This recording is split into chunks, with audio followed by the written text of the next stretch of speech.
Yara sagara edase koruna kori O him Vaishnava Thakura Doyara sagara edase koruna kori O he Vaishnava Thakura Doyara sagara edase koruna kori O he Vaishnava Thakura Doyara sagara edase koruna kori Diya pada chaya shodo he amaya tumara charana dhori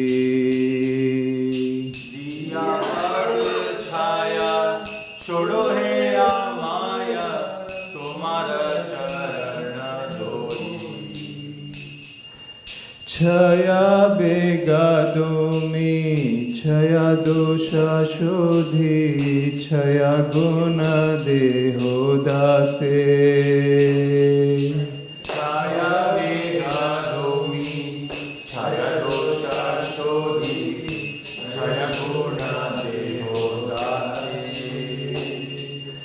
छया सत्संगा ते हो हे आमारे बोसे ची संगेर आशे छया सत्संगा ते हो हे आमारे बोसे ची संगेर एकाकी आमार नाही पाया बल हरि नाम संकीर्तने एकाकी आमार नाही पाया बल हरि नाम संकीर्तने तुमे कृपा कोरी श्रद्धा बिंदु दिया देहो कृष्ण नाम धने तुम्ही कृपा कोरी श्रद्धा बिंदु दिया देहो कृष्ण नाम धने कृष्णा से तुम्हारा कृष्णा दीते पारो तुम्हारा शक्ति आछे कृष्णा से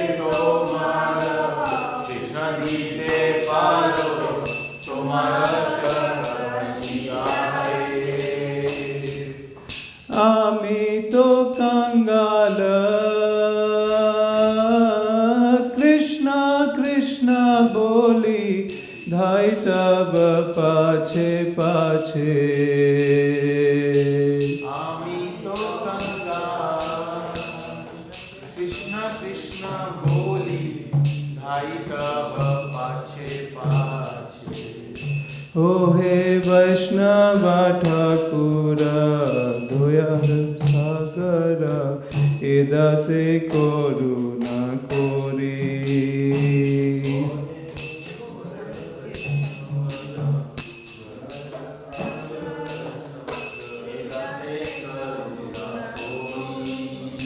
जय वैष्णव ठाकुर जय वैष्णव ठाकुर वैष्णव ठाकुर जय वैष्णव ठाकुर जय वैष्णव ठाकुर जय वैष्णव ठाकुर जय वैष्णव ठाकुर जय वैष्णव ठाकुर हरे Krishna Krishna Krishna Hare Hare Hare Ram Ram Ram Hare Hare Hare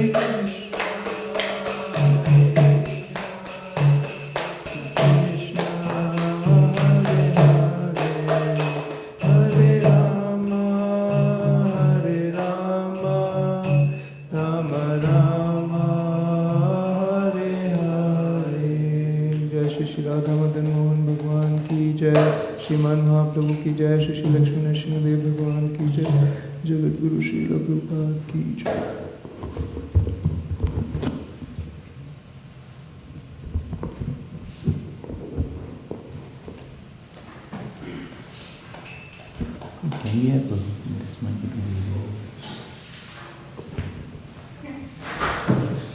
So, as Vaisheshika Prabhu says, chapter a day. So, CHAD, that's the acronym. CHAD, Vaisheshika Prabhu says we should read every day one chapter of Bhagavad Gita.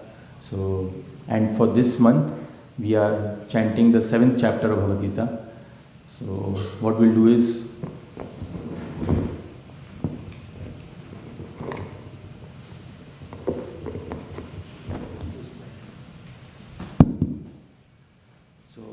the name of the chapter is Vijnana Yoga.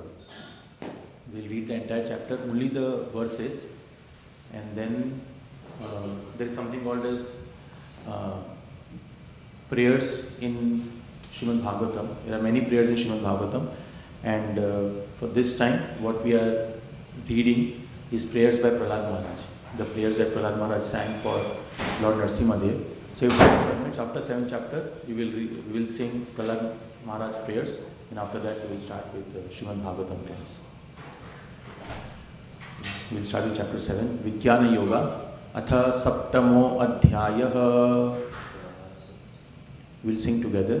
Shri Bhagwan Uvacha Maya Saktamana Partha Yogam Yunjan Madashraya Asamshayam Samagrama Yatha Gyasasita Shrunu Jnanam teham savignanam idam vakshami sheshatah yajgyatva neha bhuyonyaj gyatavyam avashishyate manushyanam sahasreshu kaschit yatati siddhaye yatatam api siddhanam kaschin mam veti tatvatah bhumirapo nalo vayu khammano buddhirevacha अहंकार इति यम में भिन्ना प्रकृतिरष्टदा अपरयम इतस्त्वन्यां प्रकृतिं विधि में परां जीवभूतां महाबाहो ययेदं धार्यते जगत् एतद्योनीनि भूतानि सर्वन्युत्पधारय अहं कृष्णस्य जगतः प्रभव प्रलयस्तथा मतः परतरं नान्यत् किंचिदस्ति धनंजय मयि सर्वम् इदं प्रोतं सूत्रे मणिगणा इव रसोऽहम् अप्सु कौन्तेय प्रभास्मि शशिसूर्ययो प्रणव सर्ववेदेषु शब्दके पौरुषं ऋषु पुण्यगन्ध पृथिव्यां च तेजश्चास्मि विभावसौ जीवनं सर्वभूतेषु तपश्चास्मि तपस्विषु बीजं मां सर्वभूतानां विद्धि पार्थ सनातनं बुद्धिर्बुद्धिमतामस्मि तेजस्तेजस्विनामहं बलं बलवतां चाहं कामरागविवर्जितं धर्मविरुद्धभूतेषु कामोऽस्मि भरतर्षभा ये चैव सात्विका भावा राजसास्तामसाश्च ये मत्त एवैति तान् विद्धि नत्वहं तेषु ते मयि त्रिभिर्गुणमयैर्भावैरेभिः सर्वम् इदं जगत् मोहितं नाभिजानाति मामेभ्यः परमव्ययं दैवी एषा गुणमयी मम माया दुरत्यया मामेव ये प्रपद्यन्ते मायामेतां तरन्ति ते न मां दुष्कृतो नो मूढ़ा प्रपद्यन्ते न राधमा मायया पार्थज्ञान आसुरं भावमाश्रिता चतुर्विधा भजन्ते मां जना सुकृतो अर्जुन आर्तो जिज्ञासुरर्थार्थी ज्ञानी च भरतर्षभा तेषां ज्ञानी नित्ययुक्ता एकभक्तिर्विशिष्यते प्रियो हि ज्ञानिनोत्यर्थम् अहं स च मम प्रिय उदार सर्व एवैते ज्ञानी त्वात्मैव मे मतम् आस्थित स हि युक्तात्मा माम एवानुत्तमां गतिं बहुनां जन्मनामन्ते ज्ञानवान् मां प्रपद्यते वासुदेव सर्वमिति स महात्मा सुदुर्लभ कामस्तैस्तरित ज्ञान प्रपद्यन्तिन्य देवता तं तं नियममास्थाय प्रकृत्या नियता स्वया यो यो यां यां तनुं भक्ता श्रद्धयार्चितमिच्छति तस्य तस्याचलां श्रद्धां तामेव विदधाम्यहम् स तया श्रद्धया युक्तस्तस्याराधनम् ईहते लभते च ततः कामा मयेव विहितान् हि तान् अन्तवत्तु फलं तेषां तद्भवत्यल्पमेधसां देवा देव यजो यान्ति मद्भक्ता यान्ति मामपि अव्यक्तं व्यक्तिमापन्नं मन्यन्ते माम् अबुद्धय परं भावम् अजानन्तो ममाव्ययम् अनुत्तमम् नाहं प्रकाश सर्वस्य योगो माया समावृता मूढो यं नाभिजानाति लोको मामजमव्ययम् वेदाहं समतीतानि वर्तमानानि चार्जुन भविष्यानि च भूतानि मां तु वेद न कश्चन इच्छद्वेषसमुत्थेन द्वन्द्वमोहेन भारत सर्वभूतानि सम्मोहं सर्गे यान्ति परन्तप येषां त्वन्तगतं पापं जनानां पुण्यकर्मणां ते द्वन्द्वमोहनिर्मुक्ता भजन्ते मां दृढव्रता जरामरणमोक्षाय माम् आश्रित्य यतन्ति ये ते ब्रह्म तद्विदुत्कृष्णन् अध्यात्मं कर्म चाखिलं साधिभूतादिदैवं मां साधियज्ञं च ये विदु प्रयाणकालेऽपि च मां ते विदुर्युक्तचेतसः ॐ तत्सत् इति श्रीमद्भगवद्गीतासूपनिषत्सु ब्रह्मविद्यायां योगशास्त्रे श्रीकृष्ण अर्जुन संवादे विज्ञान योग नाम सप्तमो अध्यायः हरि ओम ओम तत्सत. It took only 5 minutes and imagine we are able to complete one chapter of Bhagavad Gita. There are total 18 chapters. So like that we try to sing one chapter a day. Now what we are going to sing is these are prayers by Pralad Maharaj. Sometimes we wonder what to pray to Krishna, and through these prayers we can understand that what we can pray. So it starts from 8th verse, but we can start with this and then it goes up till verse number 50. So we can sing together. Astau shid dharim ekagra manasa susamahita prema gadgada yachvacha tanyasta ridayekshana. Shri, from here it starts. Shri Pralad Uvacha Brahmadaya Suragana Gunayota Siddha Satvaikata Nagatayo Vachasam Pravahe Naradhitum Puruganer Adhuna Pipipru Kim Toshtum Arhati Same Harir Ugrajate Manye Dhana Vijan Rupa Tapah Shrutaujas Teja Prabhava Bala Paurusha Buddhi Yoga Naradhanaya hi bhavanti parasya pumso bhaktya tutosha bhagavan gajayuthapaya vipradvishat gunayutad aravindanabha padaravinda vimukhat shvapachan gvarishtham manye tad arpita mano vachane hitartha pranam punati sakulam natu bhurimana naivatmana prabhurayam nijalabha purno manam janada vidusha karuno vrinite yad yajjano bhagavate vidadhitamanam tachatmane pratimukhasya yatha mukhashri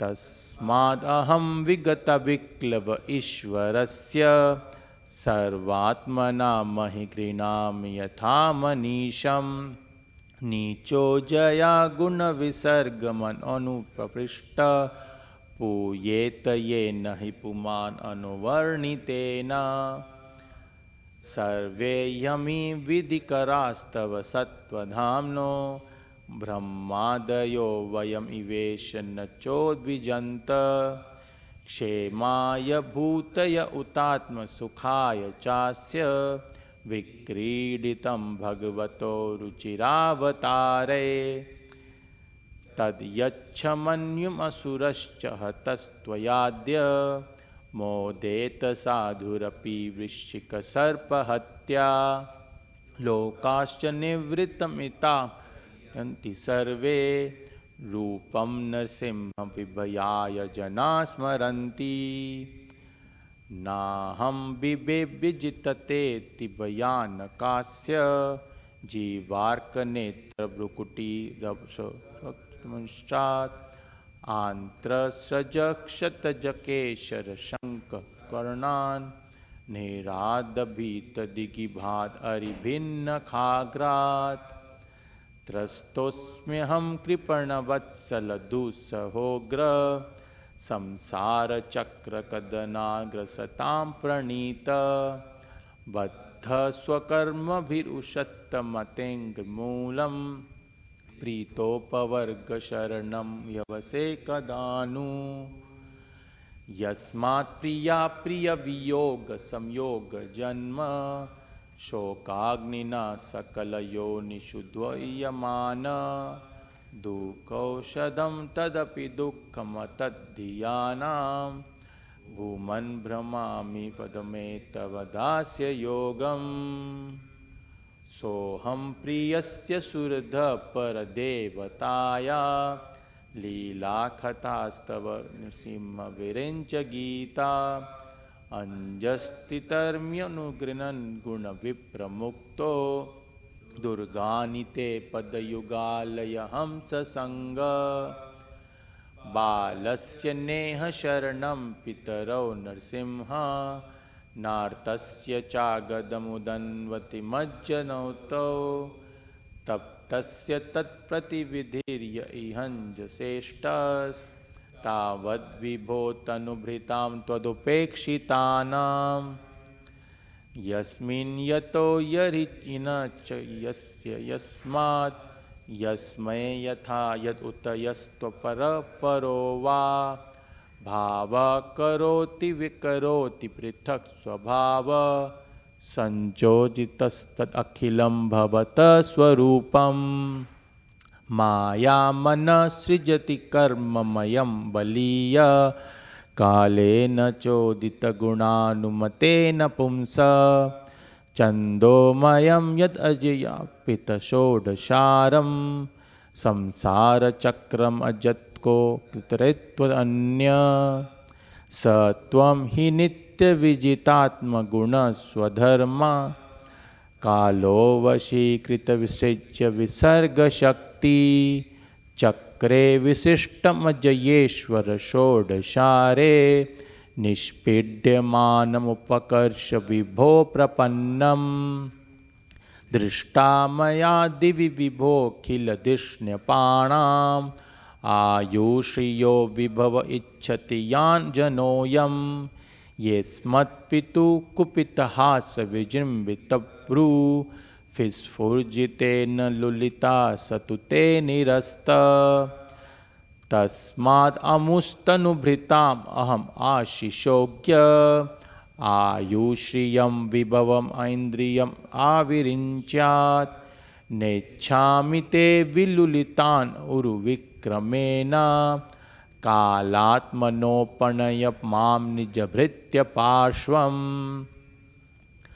कुत्राशिष श्रुतिसुखा मृगतृष्णिरूपा क्वेदं कलेवरमशेषरुजां विरोह निर्विद्यते न तु जनो यदपीति विद्वान् कामानलं मधुलवैषमयं दुरापये क्वाहं रजप्रभव ईशतमोदिकस्मिन् જાત સુરેતરકુલે ક્વક્તનાનુકંપા ન બ્રહ્મણો ન તુ ભવસ્ય ન વૈરમાયા યન્મેર્પિતા શિરસી પદ્મકર પ્રસાદ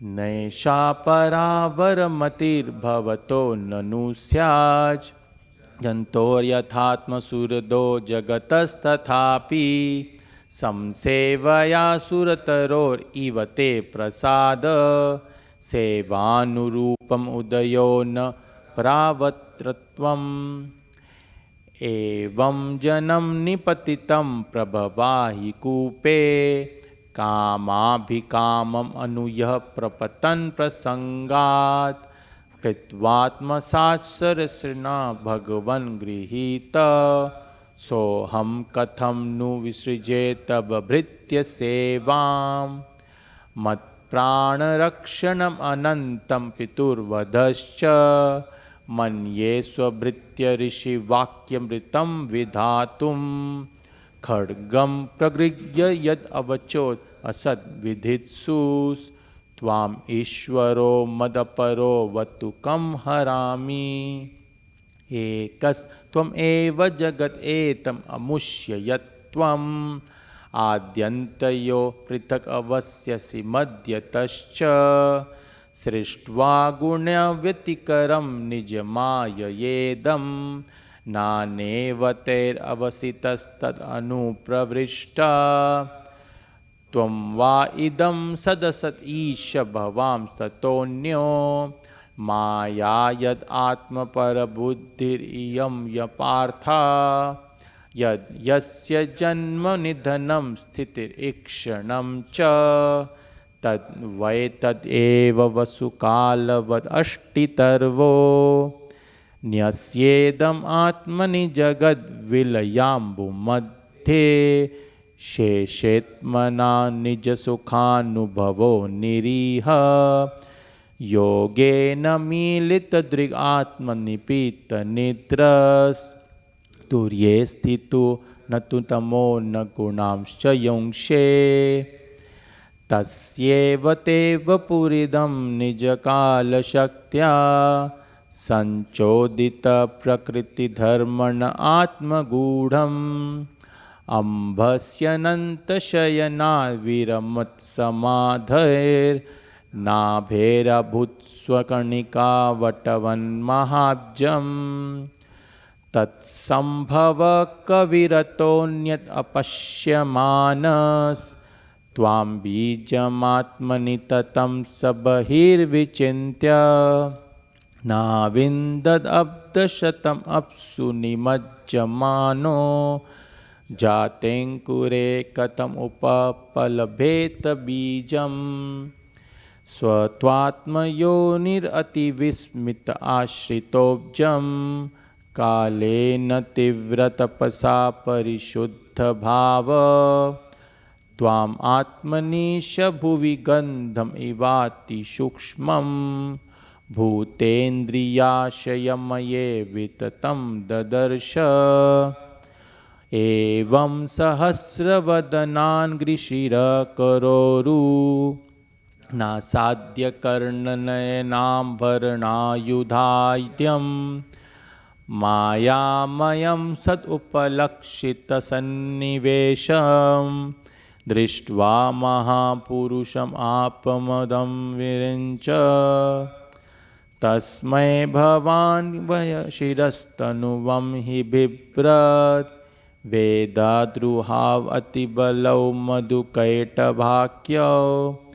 હત્વાન યચ્શ્રુતિગણાં શરજસ્તસ્મશ્ચ સત્વં તવ પ્રયતમાં તનુમ આમનંતી ઇત્થં નૃતિર્યગૃષિદેવ ચાશાવતારેર લોકાવિવાયસી હંસી જગત્પ્રતીપાન ધર્મં મહાપુરુષપાસી યુગાનુવૃત્તમ છન્ન કલૌ યદ અભવસ્ત્રિયુગોથ સત્વમ નૈતન્મનસ્તવ કથાસુ વિકુંઠનાથ सम्प्रीयते दुरितदुष्टम् असाधु तीव्रं कामातुरं हर्षशोकभयेशनार्तं तस्मिन् कन्थं तव गतिं विमृशामि दीन जीवैकतोच्युत विकर्षति मा वितृप्ता शिष्णोऽन्यतस्त्वत् उदरं श्रवणां कुतश्चेत् घ्राणोऽन्यतश्च फलदृक् च कर्मशक्तिर्भव्यसपत्न्य इव गेहपतिं लुनन्ति एवं स्वकर्मपतितं भव वैतरण्याम् अन्योन्यजन्ममरणाशनभीतभीतं पश्यञ्जनं स्वपरविग्रहवैरमैत्रं हन्तेति पारचरपिप्रीः मूढमाद्य को नत्र तेऽखिलगुरो भगवन् प्रयास उत्तारणेस्य भव सम्भवलोपहेतो मूढेषु वै महद् अनुग्रह आर्तबन्धो किं तेन ते प्रियजनान् अनुसेवतां न नैवोद्विजे परदुरत्यय वैतरण्यास् त्वद्वीर्यगायनमहामृतमग्नचित्त शोचे ततो विमुखचेतस इन्द्रियार्थ माया सुखाय भरम उद्वहतो विमूढान् प्रायेण देवमुनय स्वविमुक्तिकामा मौनं चरन्ति विजनेन परार्थनिष्ठा नैतान् विहाय कृपणान् विमुमुक्षु एको नान्यं त्वदस्य शरणं भ्रमतोऽनुपश्ये यन्मैथुनादिगृहमेदि सुखं हि तुच्छं कण्डूयनेन करयोरिव दुःखं तृप्यन्ति नेह कृपणा बहुदुःखभाज कण्डूतिवन् मनसिजं विषहितधीर मौनव्रतश्रुततपोध्ययन स्वधर्म व्याख्यारः जप समाधय आपवर्ग्या प्राय परं पुरुषते त्वजितेन्द्रियाणां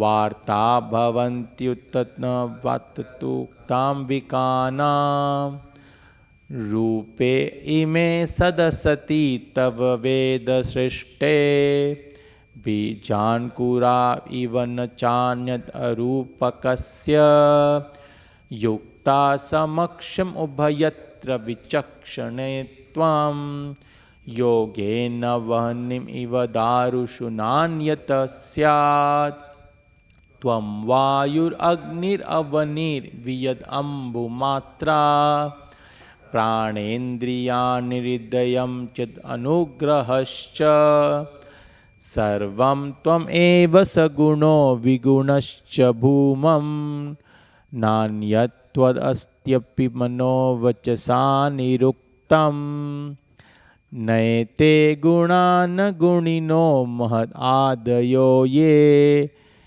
सर्वे मनः प्रवृत्तय सहदेवमर्त्या आद्यन्तवन्त उरुगाय विदन्ति हि त्वाम् एवं विमृश्य सुधियो विरमन्ति शब्दात् तत्तेऽर्थं नमसुति कर्म पूजा कर्म स्मृतिश्चरणयो श्रवणं कथायां संसेवया त्वयि विनेति षदङ्गया किं भक्तिं जन परमहंस गतौ लभेत Shri Narada Uvacha. So 50th verse, and now we're just reading some extra verses after that.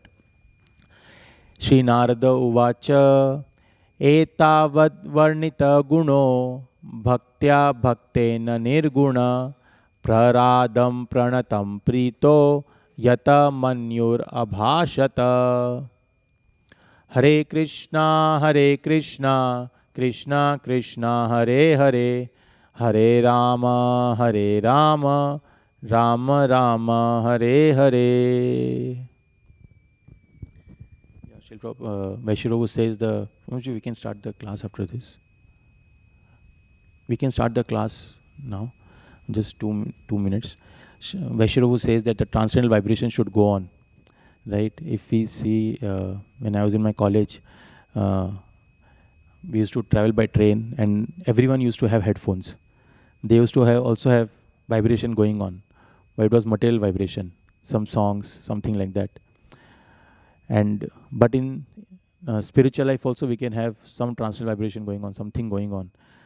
I was remembering while we were chanting together, it was reminding me of the how sages used to sit together and used to chant the mantras, and so much potency is there. So like that, it is important to chant some part of Bhagavatam, Bhagavad Gita. And now we will start our Srimad Bhagavatam class. Hare Krishna.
Hare Krishna. So we'll sing Jai Radha Madhav. After that we can start the class. When Ramananda Sakaprabhu was doing something related to mic, I didn't understand what he was trying, but I was getting reminded of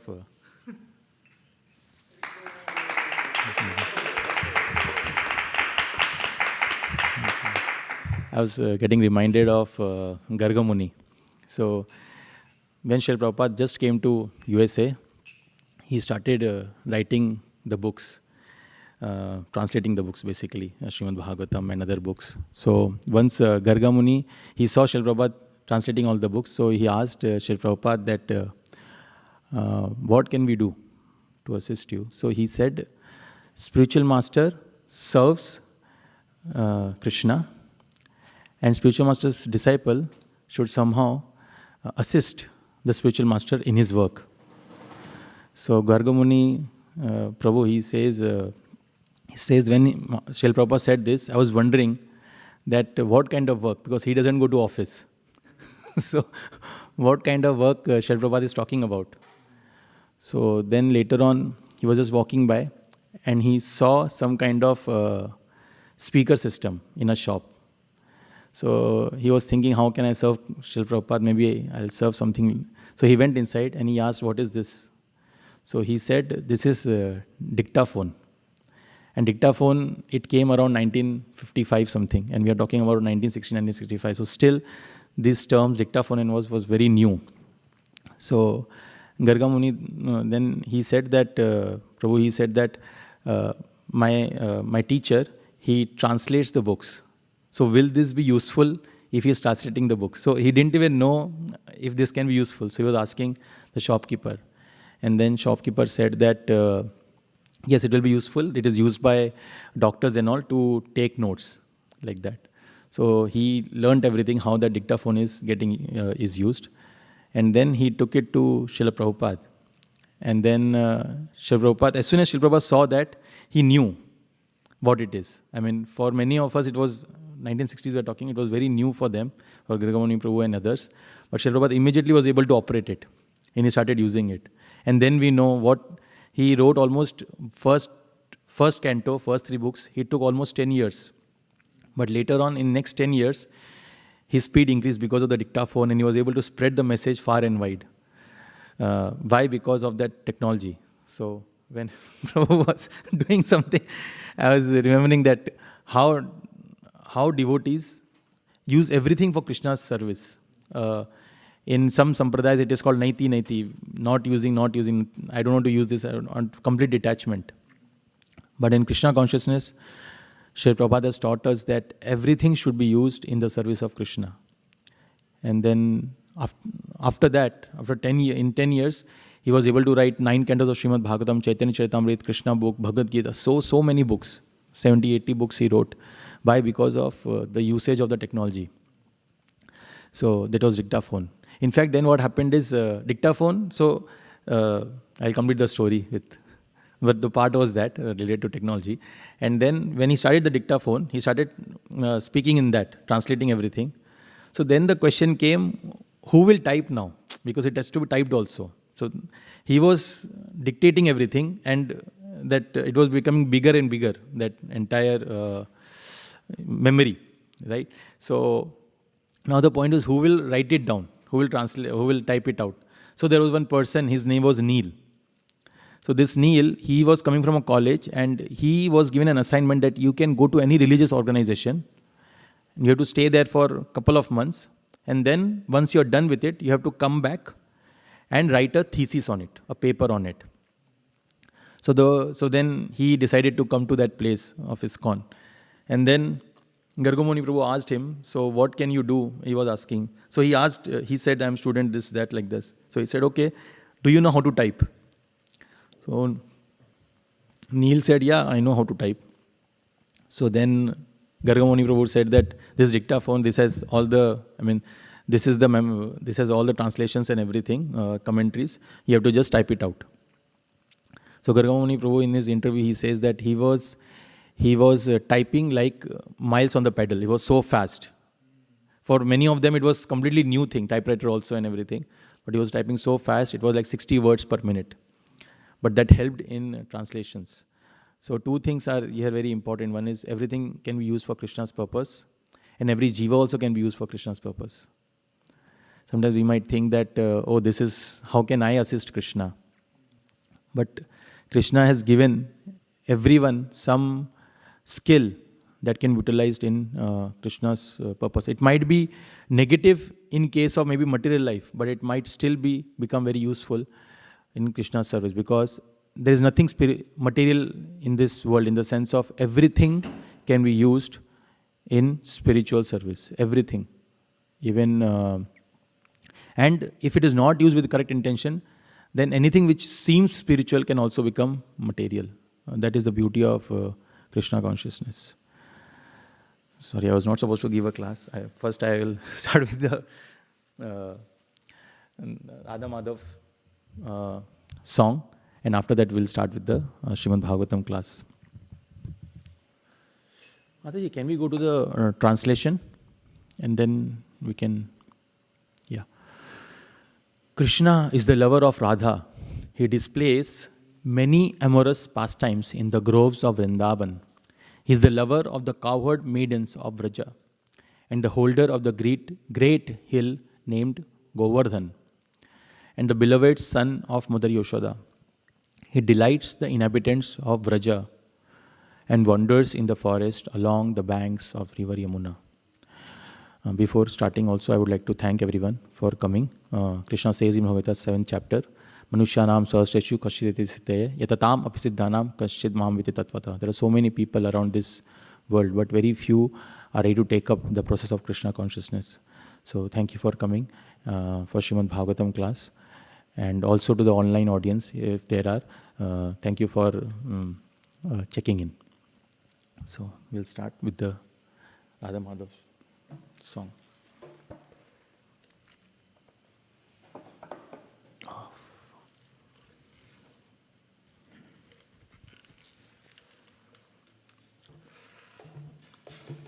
Hare Krishna. Jaya Radha Madhava Jaya Kunja Vihari Jaya Radha Madhava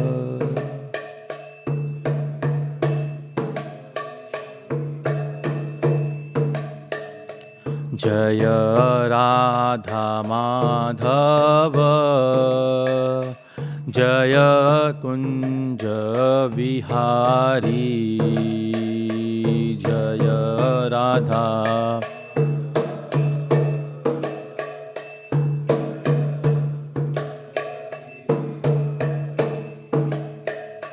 Jaya Gopijana Vallabha Jaya Girivaradhari Jaya Girivaradhari Jaya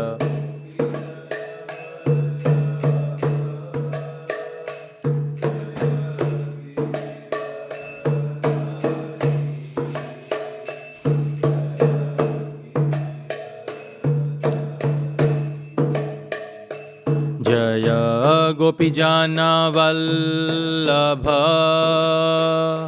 Jaya Girivaradhari Jaya Girivaradhari Jaya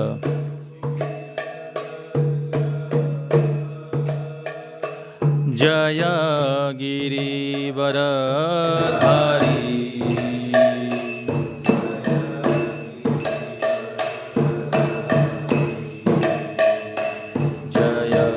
Gopijana Vallabha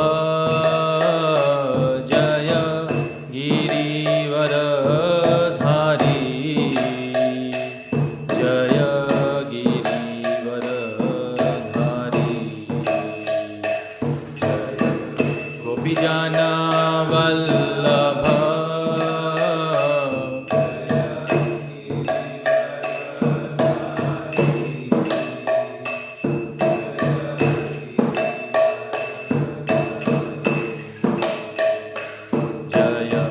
Yashodanandana Jaya Vrajajana Ranjana Jaya Vrajajana Ranjana Jaya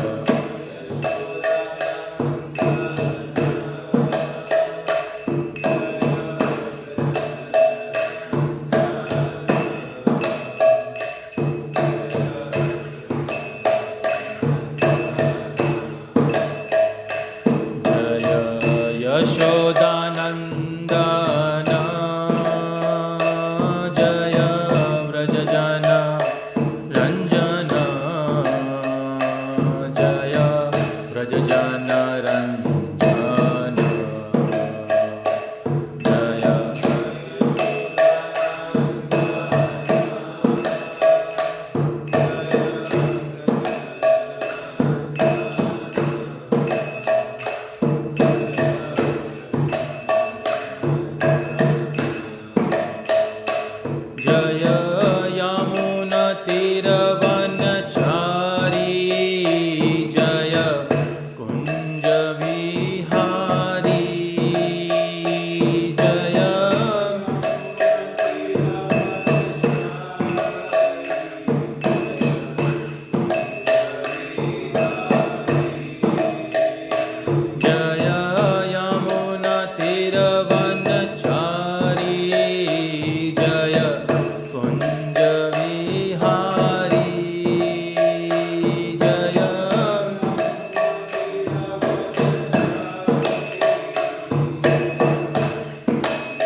Gurudeva.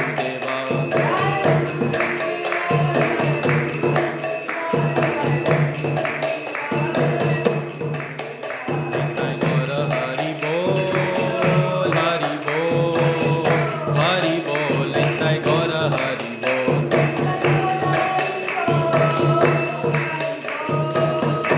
Hari Bol, Nitai Gaura Hari Bol. Nitai Gaura Premanandi, Hari Hari Bol. Bina Sankirtan ki jai.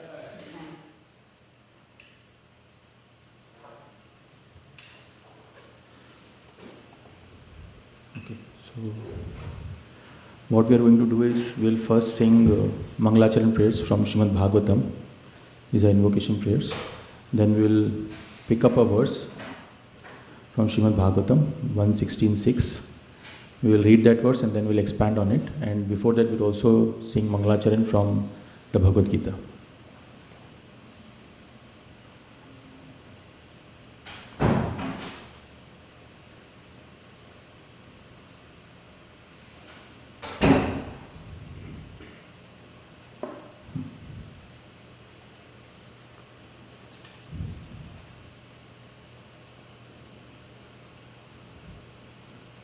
So first Mataji will sing the,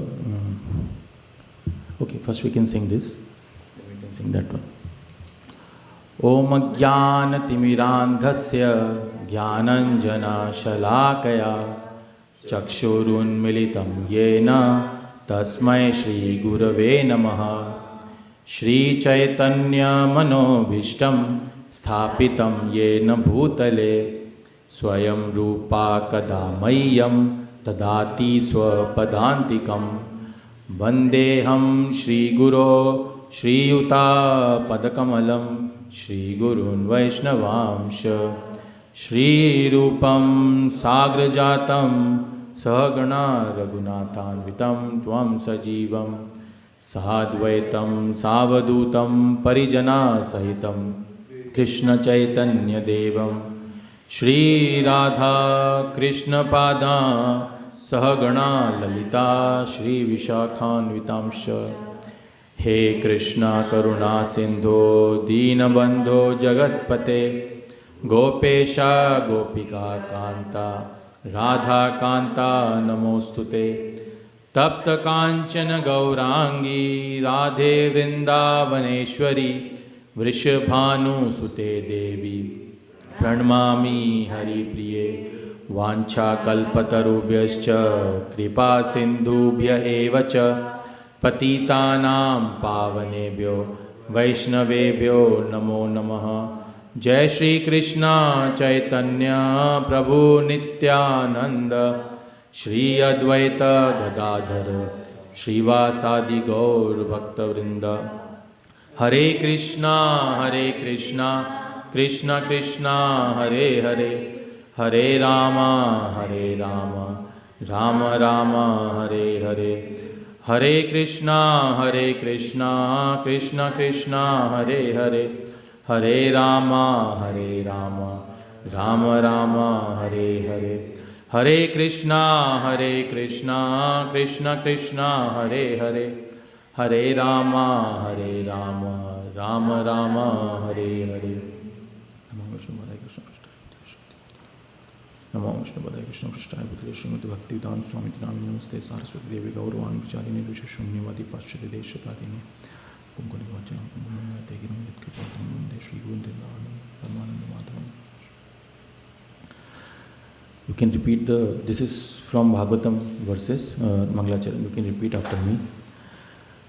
Narayanam Namaskrityam Naram Chaiva Narottamam Devim Saraswatim Vyasam Tato Jayam Udiraye Shenvatam Swakata Krishna Punya Shavana Kirtana Hridiyantastha Bhadrani Vidunoti Surhatsatam Nashtaprayeshu Bhadreshu Nityam Bhagavata Sevaya Bhagavati Uttama Shloke Bhaktir Bhavati Naishtiki Krishnaya Vasudevaya Devaki Nandanaya Cha Nanda Gopa Kumaraya Govindaya Namo Namaha Nama Pankajanabhaya Nama Pankajamaline Nama Pankajanetraya Namaste Pankajangriye. Thank you. We can now go to Srimad Bhagavatam, Canto 1, 16th chapter, verse number 6. So last two verses that I was singing in the mangalacharan, these are the prayers by Kunti Maharani. Nama Pankajanamaya, Nama Pankaja. So sweet verses, the prayers by Kunti Maharani. It comes in 8th chapter. So this is, in Wednesday class, Achyuta Kumar Prabhu, he discussed about Parikshit Maharaj getting cursed. And this is before that, when he sees Kali. It is said Kali is Nakali. I mean, basically, it's not in the sense of Nakali means something which is false. It gives us a false thing in the way of the Maya is very, very strong in Kali. But somehow or the other, if we take shelter of Krishna, then we can overcome this Kali. Okay, so what we'll do is, I will sing one quadrant. Most of the verses, actually verses in Bhagavad Gita are mostly in two kinds of forms. Either it's called Anushtup or it's Trishtup. These are the two these are the two kinds of meters which are in Bhagavad Gita. Anushtup is most of the verses, like Dhritarashtra Vacha, Dharma Kshetre, Kurukshetre, Samaveta Yuyutsava, like exactly 32 syllables divided into 4 quadrants, so 8 syllables each in each quadrant. And then there are other kinds of verses, Karpanya Dosha Pahata Svabhava Prichhami, that is Trishtup, little bigger verses. So this verse is Anushtup, simple Hare Krishna Mahamantra, similar to that meter. So we'll read one quadrant and then you can repeat, and then we'll do that 2 to 3 times, and then other devotees can also do it. Athavasya padambhoja makarandaliham satam kim anyer asad alapayer ayusho yad asadvyaya Athavasya padambhoja makarandaliham satam Kim anyer asad alapayer Ayusho yad asadvyaya Athavasya padambhoja Makaranda liham satam Kim anyer asad alapayer Ayusho yad asadvyaya. Yeah, anyone should try. So same thing, what I was doing, you can also sing, and then we all can repeat. Athavasya padamboja Athavasya padamboja Makarandaliham satam Makarandaliham satam Himanyer asad alaper Himanyer asad alapayer Ayushorya dasavyaya Ayusho yad asadvyaya. Athavasya padamboja Athavasya padamboja Makaranda liham satam Makaranda liham satam Kimanyer asadalaper Kimanyer asadalapayer Ayusho yad asadvyaya Ayusho yad asadvyaya. One more, anyone?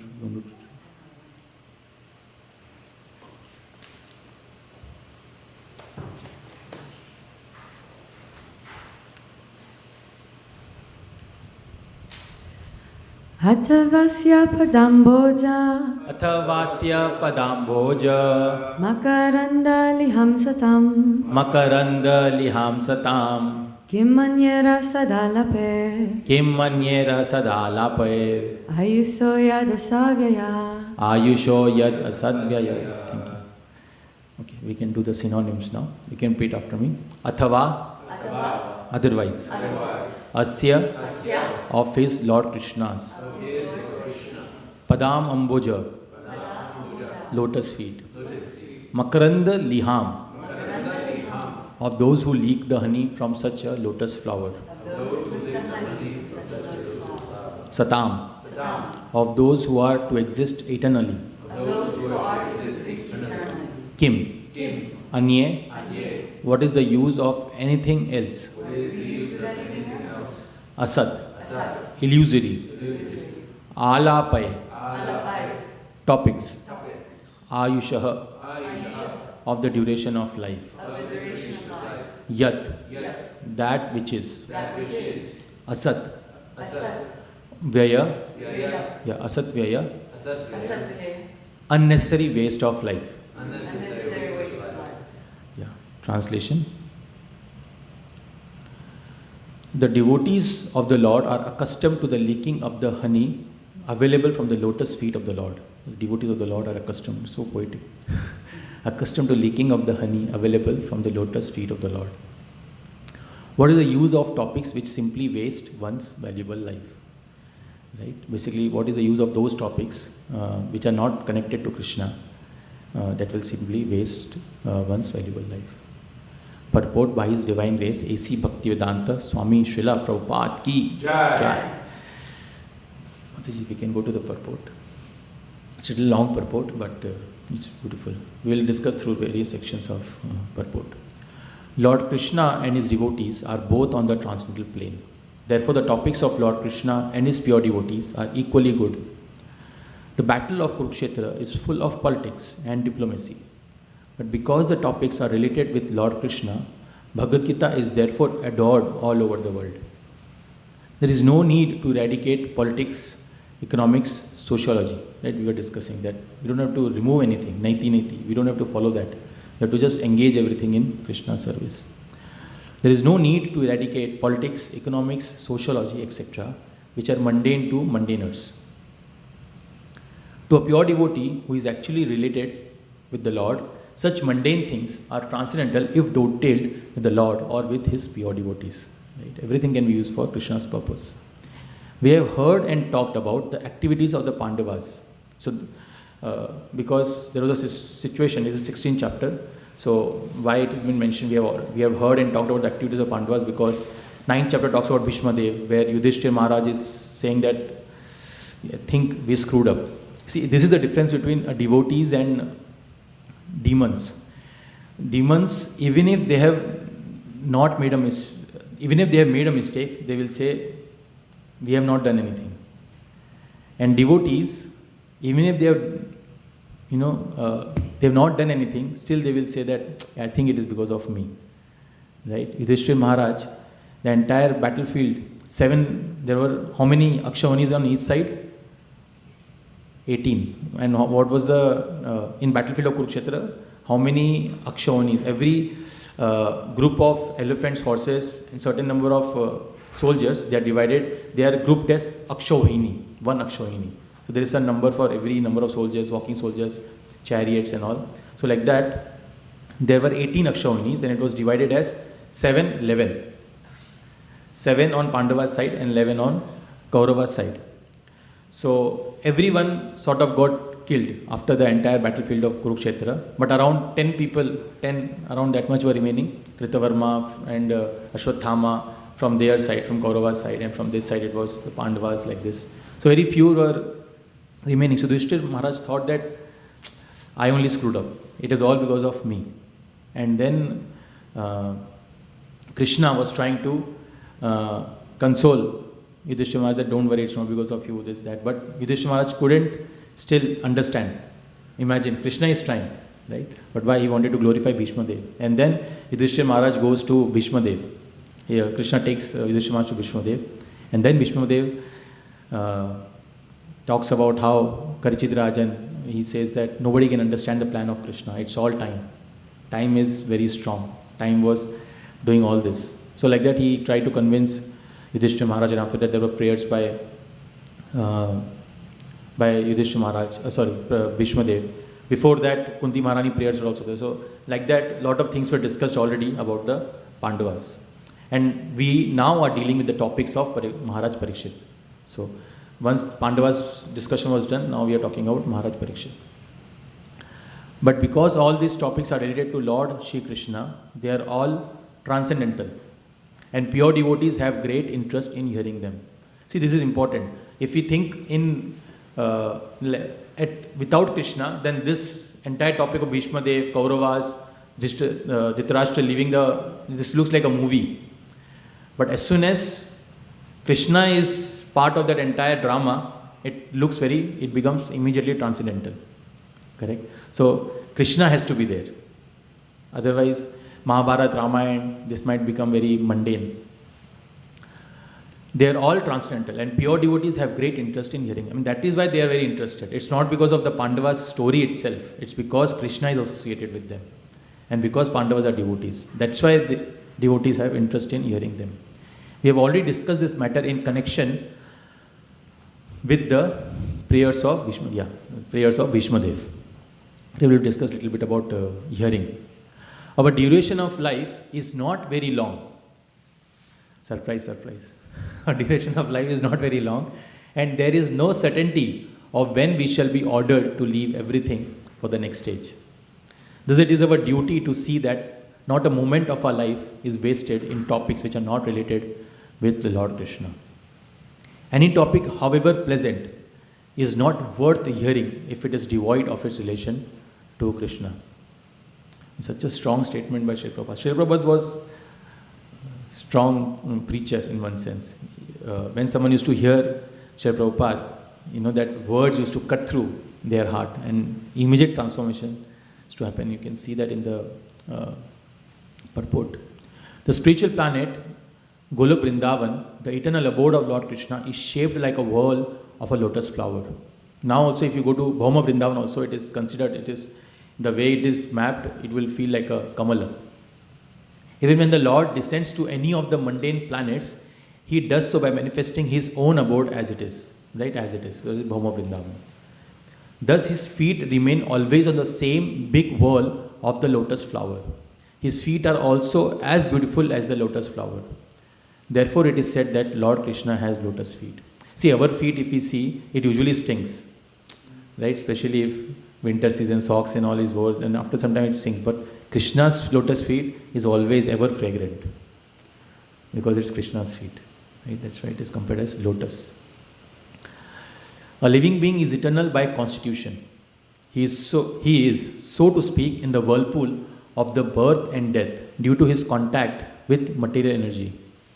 Freed from such material energy, a living entity is liberated and is eligible to return home back to Godhead. Those who want to live forever without changing their material bodies should not waste valuable time with topics other than those relating to Lord Krishna and his devotees. Right? So today's topic is rarity of human life. We have got this human form of life.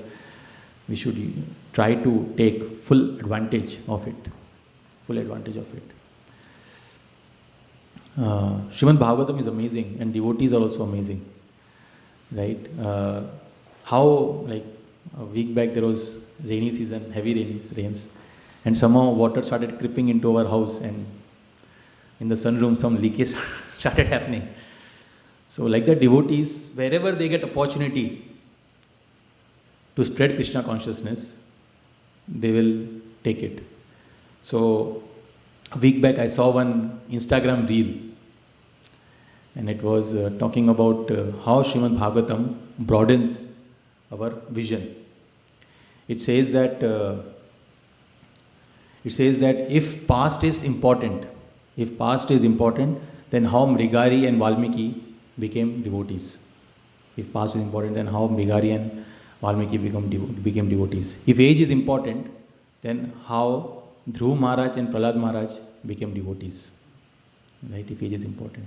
If knowledge is important, then how Gajendra, an elephant, right? Elephant is considered as heavy weight but no brain sort of, right? If knowledge is important, then how Gajendra took shelter of Krishna, he became devotee, right? If wealth is important, then how Sudama, Vipra, he became devotee, right? And then if birth and caste is important, then how Vidura, right? He was Dasiputra, Vidura, he became a devotee. And if beauty is important, then how Kubja, the hunchback woman, became a devotee. So like that we see that how Srimad Bhagavatam actually opens our vision, broadens our vision. Sometimes people think that, oh, Srimad Bhagavatam is some cult, or it might be some fanaticism, right? Or might be some narrow-mindedness, but actually Srimad Bhagavatam helps us to broaden our vision. Last week I was at Santa Cruz, we were distributing some books, and we came, one person came, and we tried to stop her, and then she came to the book table. I started explaining Science of Self-Realization, Bhagavad Gita, and various other books. And somehow, maybe because of some physical ailments, she was not able to stand straight. And she was continuously shaking. And not shaking like this, she was shaking like this. Means it was like sort of whirling or something. And whoever was passing by, they were looking at me that what am I doing and what is she doing. And for me also, when I was seeing that and I was trying to explain, obviously, I was also wondering what is happening. She was continuously, and then obviously after 2-3 minutes, I understood that maybe some physical ailments is there. But when she left the place, I was sharing this with Krishna Sakha Prabhu and Kamalakshmi Mataji, when she was shaking like that, so vigorously she was her body, she was moving, it reminded me of Ashtavakra Muni pastime. That how once Ashtavakra Muni was a great Muni, but he had some body ailment because of which he was not able to walk straight. He was walking little, like it used to feel like a dancing. So one person laughed at him, and then Ashtavakra Muni said to him that you are behaving like a demon. In the next life you will become a demon, Aghasur, snake propensity, envious. So then immediately I was telling to them that that's why Srimad Bhagavatam broadens our vision. We understand things not just by what we see, but also by what we hear. Because immediately that pastime was going through my mind when I was explaining that. I was telling myself, I don't want to become a demon. I don't want to become a demon. Right? So Srimad Bhagavatam is so powerful. It helps us to broaden our vision. Everything we see in this material world, we can see it through the lens of Srimad Bhagavatam. Right? There is Google lens, which is very famous, but actually Srimad Bhagavatam itself gives us a lens by which we can see this material world. And this material world can look like spiritual world. There are two Narad Muni, right? Narad Muni means one who gives Narayan. Narada means one who gives Narayan. And the other opposite of it is Kleshada. Kleshada means one who gives suffering.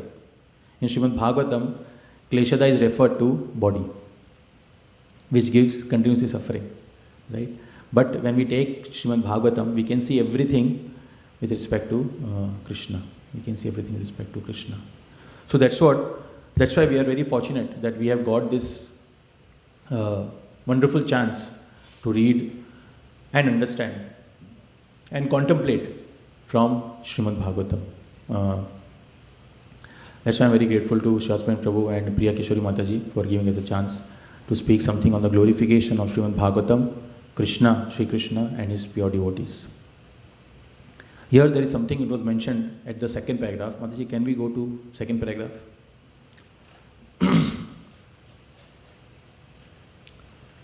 No, sorry, sorry, not before that. Last line of the first paragraph, sorry.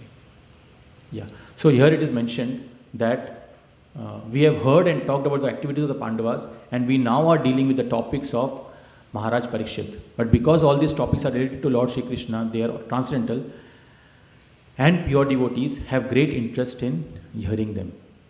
Right? Pure devotees have great interest in hearing them. There is a beautiful verse in Srimad Bhagavatam, first canto, chapter number 8, verse number 36. It says, Shinvanti gayanti grinanti abhikšnasha smaranti nandanti tavehitam jana teva pashyanti achirena tavakam bhava pravaho paramam padambujam. Can we go to 1836? 1836. If devotees want to just see that verse. It basically says that if we remember the Lord, if we hear about the Lord, Shinvanti Gayanti, 186. Shinvanti Gayanti, we sing about the Lord. Shinvanti Gayan, 1836. Yeah. Gayanti Grinanti Abhikšnasha. Right? If we take pleasure in remembering about the Lord, then what happens is we can take shelter of the lotus feet of the Lord. Right? We were discussing about the lotus feet of the Lord in the main verse that we were discussing. So just by hearing about them, about Krishna's pastimes, we can take shelter of the lotus feet of the Lord. Yeah, so it is so pure and transcendental. Acharya explained there are 4 kinds of hearing that one can do and 4 kinds of hearing that one should not do. So the first kind of hearing, and it is compared to birds and beasts, animals. So there are 4 kinds of superior hearing and there are 4 kinds of inferior hearing. This is coming from Skanda Puran, Bhagavad Mahatmya. The first kind of hearing is like a chatak bird. If you see a chatak bird, it will not drink water from anywhere and everywhere. It will drink water only from a rainwater coming from Swati Nakshatra. I mean, in the time of Swati, when the rains come, during the time of Swati, only that time it will drink that water. So, similarly, one should do the hearing, one should be very choosy in terms of from where the source of that hearing is. One should not try to hear from anything and everything.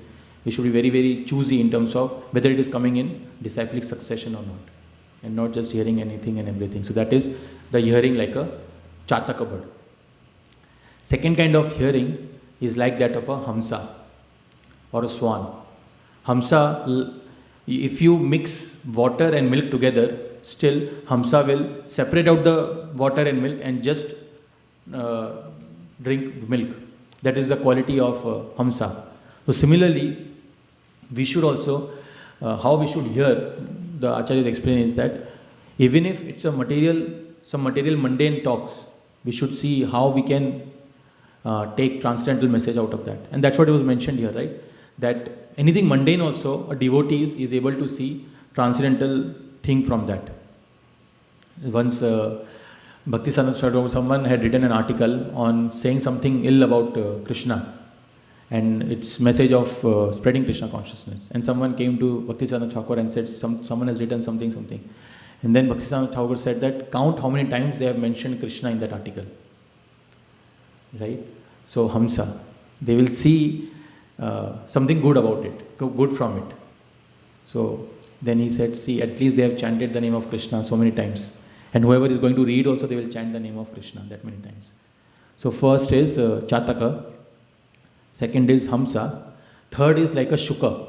Shuka means parrot. Whatever we are hearing, same thing we are repeating, not something else. And Srila Prabhupada actually did that in his life. Right? He writes in the preface of Bhagavad Gita, whenever I start any Bhagavad Gita sessions if starting Bhagavad Gita from scratch, then we first read that section of Bhagavad Gita. Actually, we can read a couple of lines. Maji, can we go to Bhagavad Gita preface? I think it is 3rd paragraph. There we see this section that Srila Prabhupada actually mentions there. He says that very humbly, it's in Bhagavad Gita preface. There he says that the only credit that I can take from this book, Bhagavad Gita, that I am compiling, is that I have not added or subtracted anything from it. I have written as it is, whatever I have heard from the previous acharyas. So, can we go down?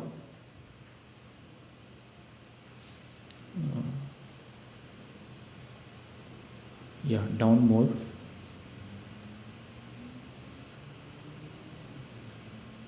Yeah, someone wants to read? We'll read a couple of lines only. Who wants to read? Yeah, go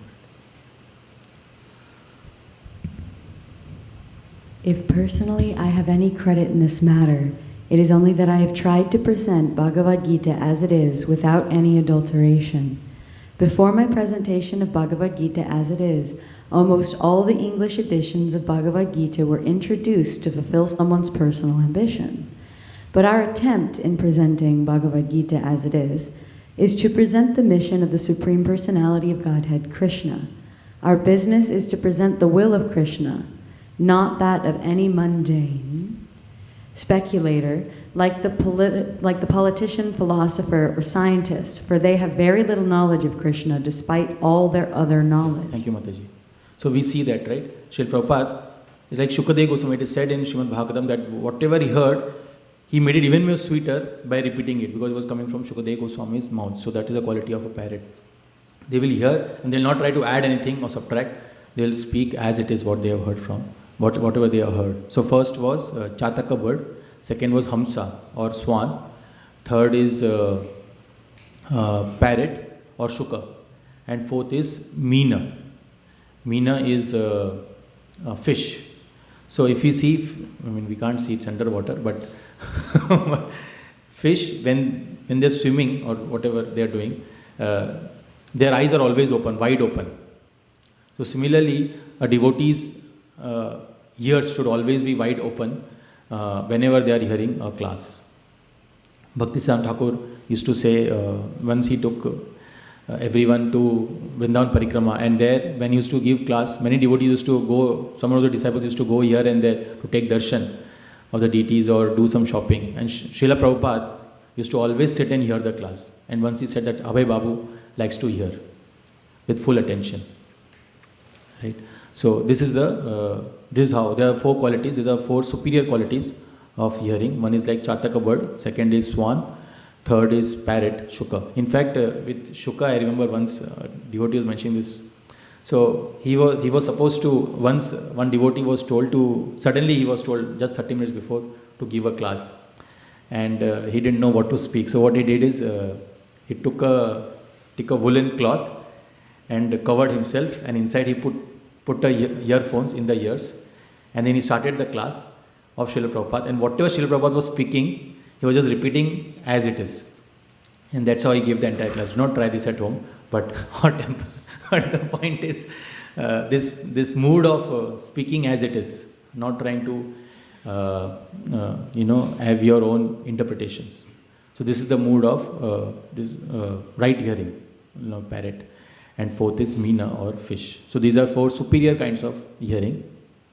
And then there are four inferior kinds of hearing. First is like wolf. Wolf is said that the only thing that wolf does is howling, right? And what it does is it actually disturbs everyone. Similarly, there might be a person who might be just asking questions, but just for the sake of it, but not internalizing the responses. So one should not do like that, in the sense of questions are good, but it should be asked in such a way so that we can actually learn from it.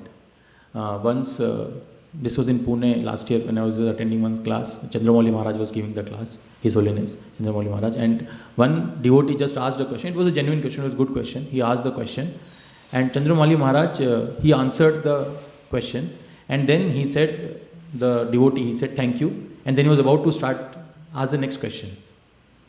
And then His Holiness Chandramouli Maharaj said that, wait, did you internalize whatever I just answered to the question you asked? Were you able to contemplate completely? Were you able to digest it? So then he said that take 3-4 minutes, digest it, contemplate whatever I spoke, and then yes, you can go ahead.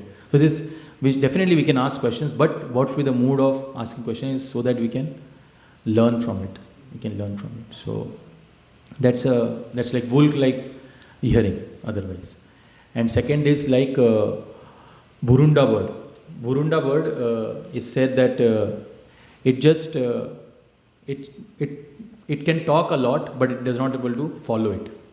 It's like a Burunda bird who talks a lot but not able to follow properly. And that kind of hearing also we should not do, where we are talking but we ourselves are not able to follow it or hear it. It's my situation also is something like that.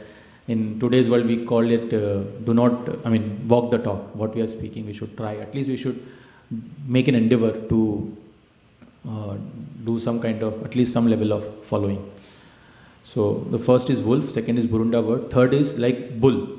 We should not hear like bull. If you offer bull mango, or we offer a cake, which is a dry cake, not made by Champakoi Mataji or Ujjwala Samaji, not that kind of cake, but a cake which is just wheat flour and water, no oil or no sugar. So bull will eat both. It will not discriminate between what he should eat. Ideally, if we are asked, we will eat mango, sweet mango, right?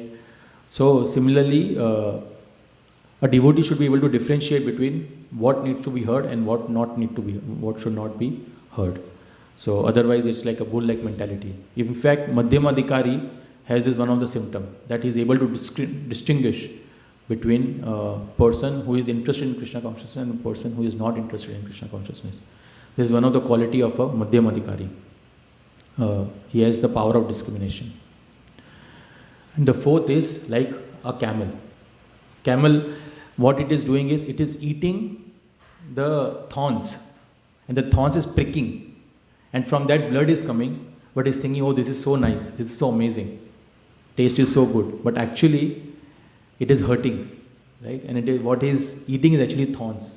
Similarly, sometimes there are people who get engaged in mundane talks, and from there they are trying to find happiness, right? So that kind of hearing should be also be avoided, which are mundane topics, and we are having lot of deriving happiness from that kind of hearing. In fact, in Bhagavad Gita, 7th chapter, verse number 1, it talks about how one can go through the journey from hearing to asakti. The verse in Srimad Bhagavad Gita, chapter 7th, verse number 1, it says, Shri Bhagavan Uvacha, Maya Sakta Manapartha, Yogam Yunjan Madashraya, Asamshayam Samagramam, Yatha Gyasasi Tashunu. So this entire, it's like a flow chart which starts from bottom and goes up till asakti. So it starts from Tashunu. How one can reach the asakti is from hearing. Tashunu. Mansi, can we go to that verse 7.1? Then it will be easier for everyone to follow.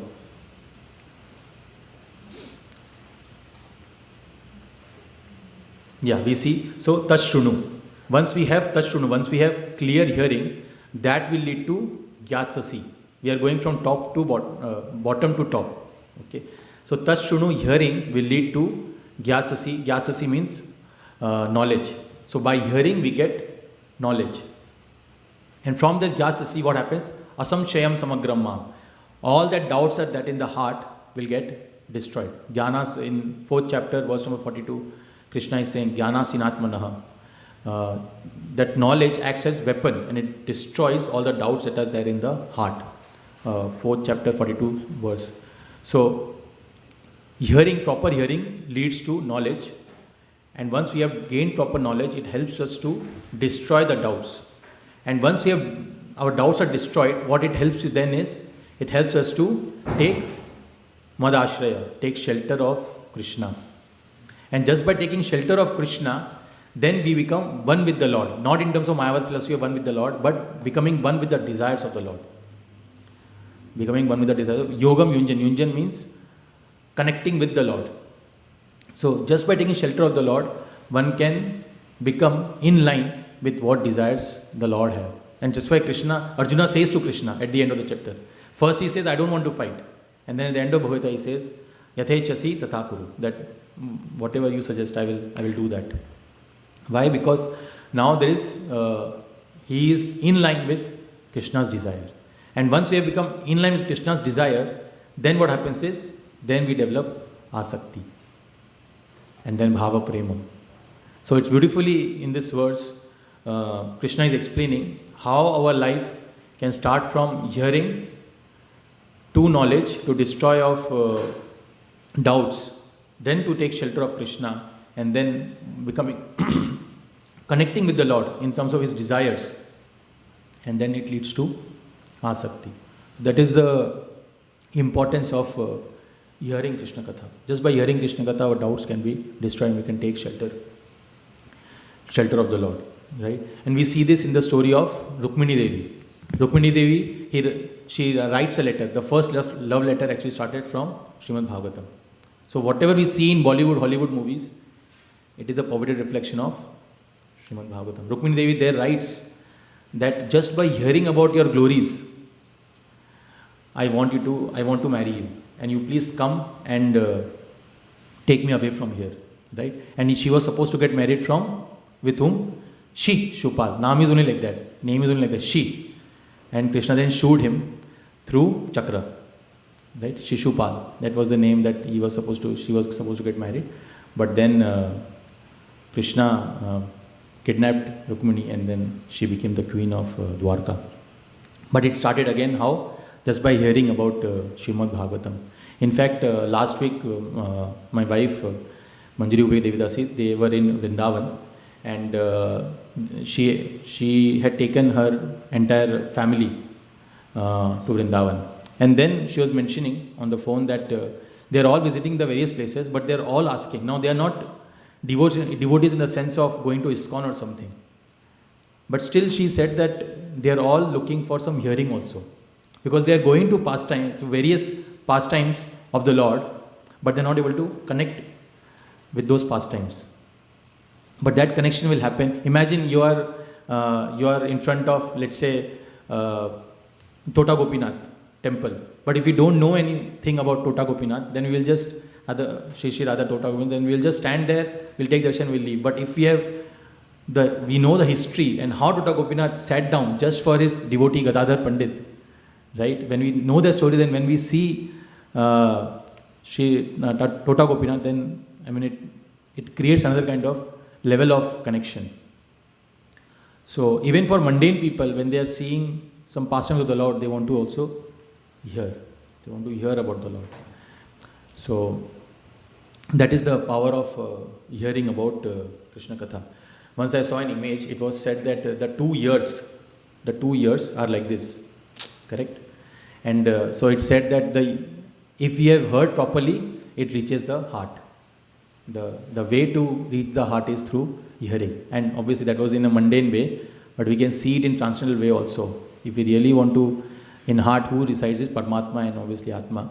But if you want to really reach to Krishna, then it starts with hearing the transcendental vibration of the Lord. So that's why it is so important to hear about Srimad Bhagavatam, Bhagavad Gita, Krishna, his devotees, because it helps us to destroy our doubts and take shelter of the Lord, becoming one with the desires of the Lord, and finally develop some level of asakti, attachment to the Lord, bhava, prema. Then slowly, so this will also come. So, yeah, it's already 8:57. I spoke for like 45 minutes or something. So maybe we can take a 4 to 5 minutes of some reflections, and then after that we can discuss the other half of the class. So if anything that struck you, that you want to reflect back, Vaishnavu says that sharing is caring. So if any corrections, chastisements or comments, anything that you want to share. Go ahead.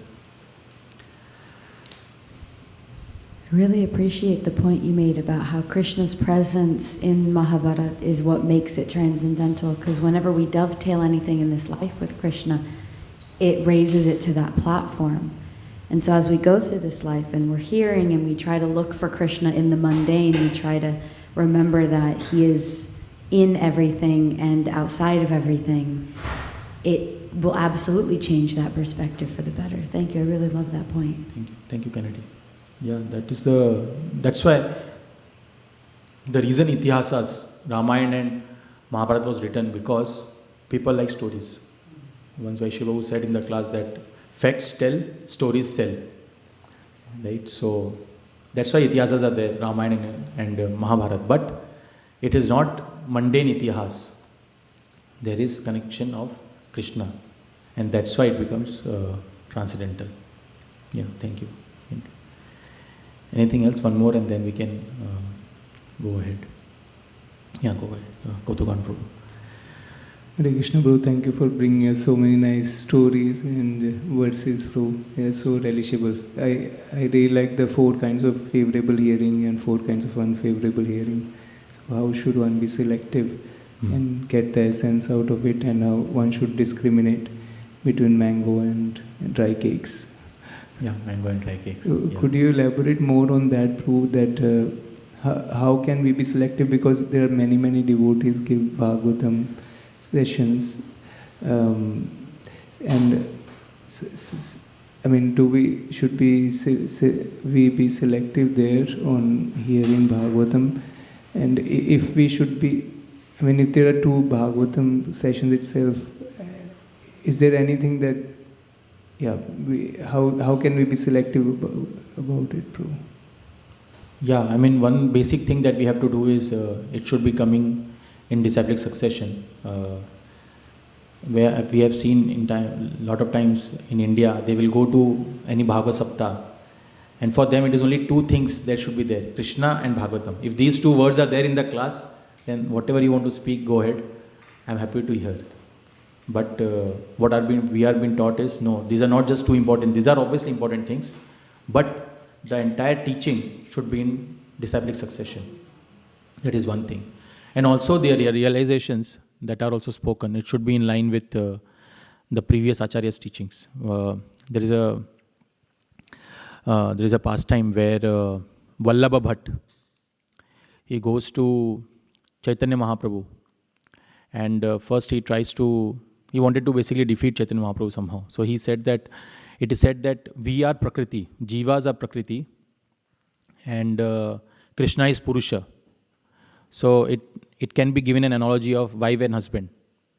So Vallabha Bhatta says to Chaitanya Mahaprabhu that wife, I mean, in those times, wife should not call out the name of husband. So how are we calling out the name of Krishna? So then Chaitanya Mahaprabhu sort of refuted or chastised him by saying that because Krishna is saying, Satatam Kirtayanto Mam, chant my names of Krishna, and that is why we are following his orders.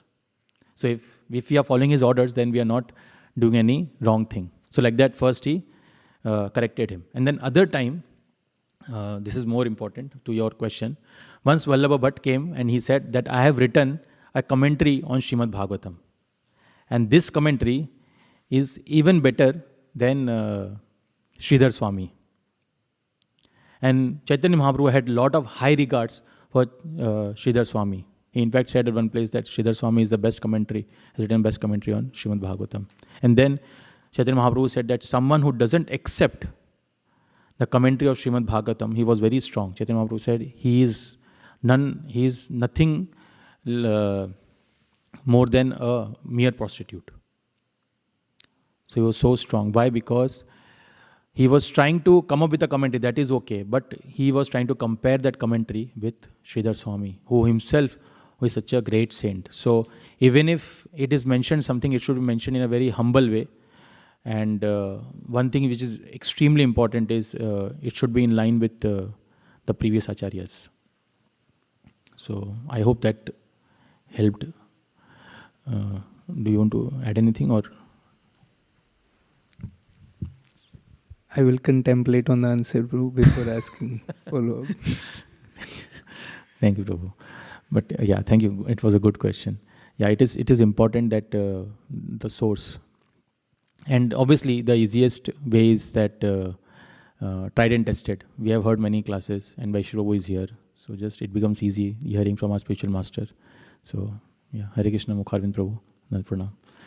Just took it, saw his Mukharvind, lotus face.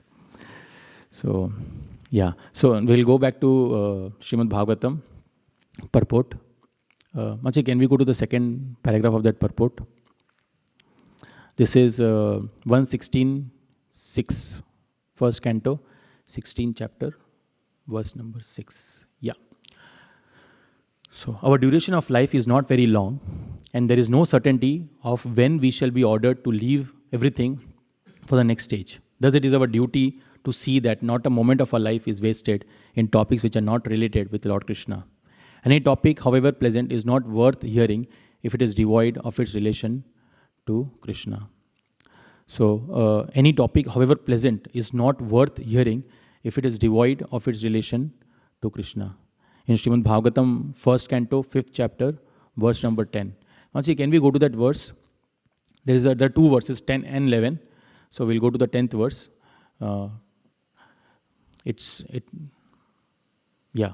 So, you can repeat after me. Na yad vachaschitra padam hareryasho jagat pavitram pragranita karhichet tadvayasam tirthamushanti manasa na yatra hamsa nirmantyu shikshaya. So here it is saying, na yad vachaschitra padam hareryasho, that words which are not glorifying the Hari, who can purify the entire world. So that place where the glories of the Lord Hari is not mentioned, that place, Sukadeva Goswami is saying, is a place for the crows. Tadvayasam tirtham. It's a pilgrimage for crows. Ushanti manasa na yatra hamsa. But a perfect being, saintly person, spiritual practitioner will not attend such kind of place. Na yatra hamsa nirmantya shikshaya. Where the topics of Krishna is not discussed. Can we go to the translation? Those words which do not describe the glories of the Lord, who alone can sanctify the atmosphere of the whole universe, are considered by saintly persons to be like unto a place of pilgrimage for crows.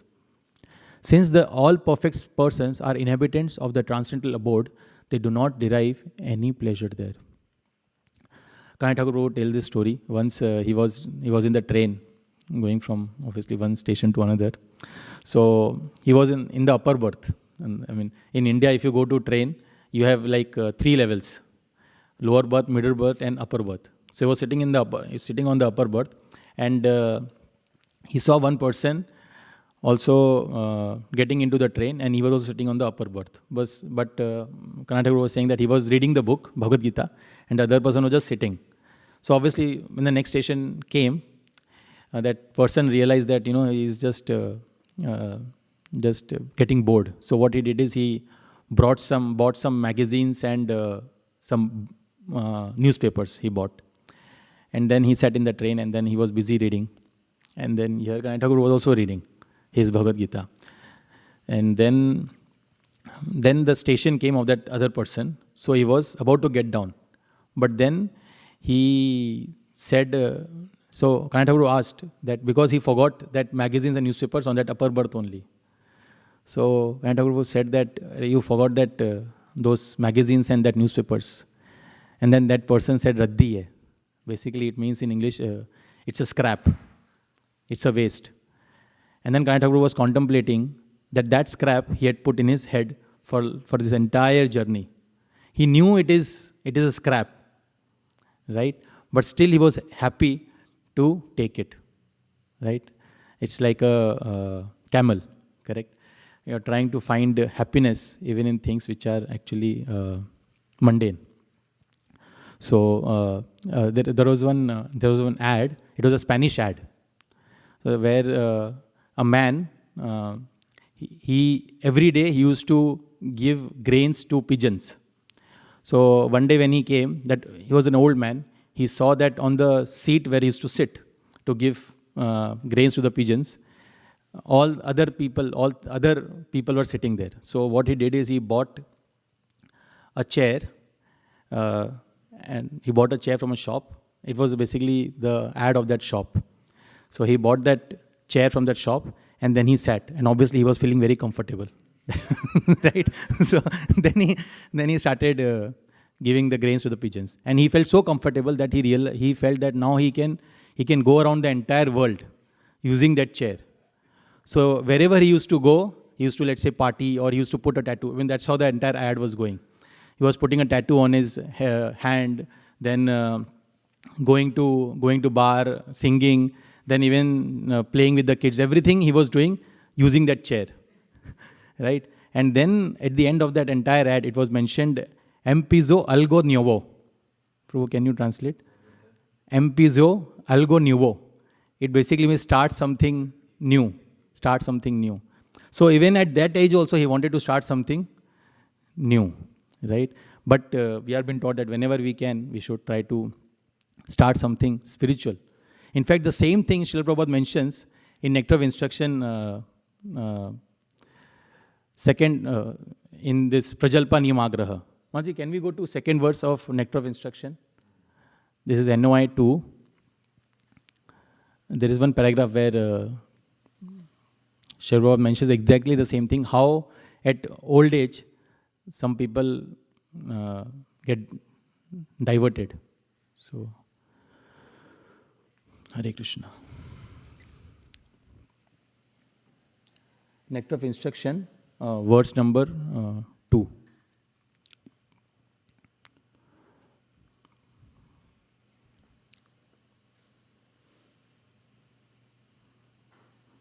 Yeah, can you search for card? C-A-R-D. Just to, yeah. C-A-R-D. D for, yeah, that's paragraph. Can you go to the starting of the paragraph? Starting of the, yeah. Can someone read? This talks about Prajalpa, unnecessary. And I am in this category. Go ahead, Prabhu. Another impediment is prajalpa, unnecessary talking. When we mix with a few friends, we immediately begin unnecessary talking, sounding just like croaking toads. If we must talk, we should talk about the Krishna consciousness movement.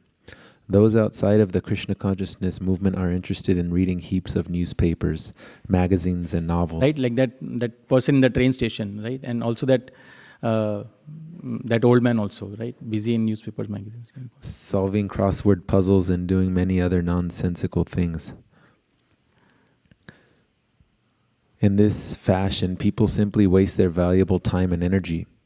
In the Western countries, old men retired from active... Whatever Srila was mentioning, all that was happening in that ad. So, I mean, what a visionary. Retired from active life, play cards, fish, watch television, and debate about useless socio-political schemes.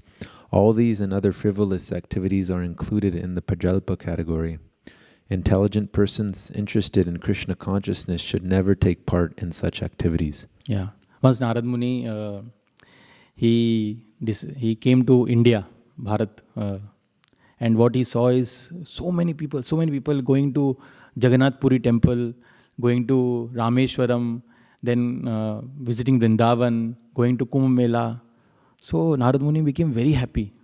He went to Lord Narayan, and said, there are so many pious people in India. I want to bring them all to your spiritual world. Is it okay? And then Lord Narayan says, oh yeah, if it is recommended by a pure devotee, why not? You can bring them. And then Narad Muni goes back to India and he says that, he makes an announcement. He says, I want to make an announcement. He goes to the podium like top. He says, I want to make an announcement. He says, I just spoke to Lord Narayan. You all are so pious. Anyone who wants to come to spiritual world, please let me know and I can take you all to spiritual world. And they all said, no, we are busy in worship. Yeah. Right? So he said, Arey, you can come. He said, no, we have a lot of things to do. And then Narad Muni understood that, like karma kandas. So then finally one person said, I want to come to spiritual world. So Narad Muni said that, oh, you want to come to spiritual world? Finally one person at least is ready. So he said, yeah, please come. So he was taking him to spiritual world. On the way, that person asked, when are we going to come back? So that is the situation. Then Narad Muni said, Kuch nahi ho sakta, go back. Just go back. So that is the situation of the material world. We are so tied, bonded by the three modes of nature, right? There was an old Bollywood song. It said, kahin building, kahin tram hai, kahin motor, kahin mill. यहाँ मिलता यहाँ सब कुछ एक मिलता नहीं दिल. It basically means that in this material world you will get everything. Building, mill means factories to work, motor, cars, everything you will get. But the thing that you will not get is actually real love. We're all looking for real love, But what we are getting is actually cheating. Once a groom messaged a bride just before, one day before marriage, that our marriage cannot happen. I am already getting married somewhere else. So this bride got really scared. And he said, we have already distributed the cards, invitation cards to everyone. And the hall is booked, everything is done. Why you don't want to marry? Then she immediately replied that, sorry, I was supposed to send this to wrong to someone else. By mistake, I sent it to you. The point is, everyone has this cheating propensity. Srila Prabhupada says, everyone has cheating propensity. Once, this is a famous story of a king from Ujjain. So he wrote three books.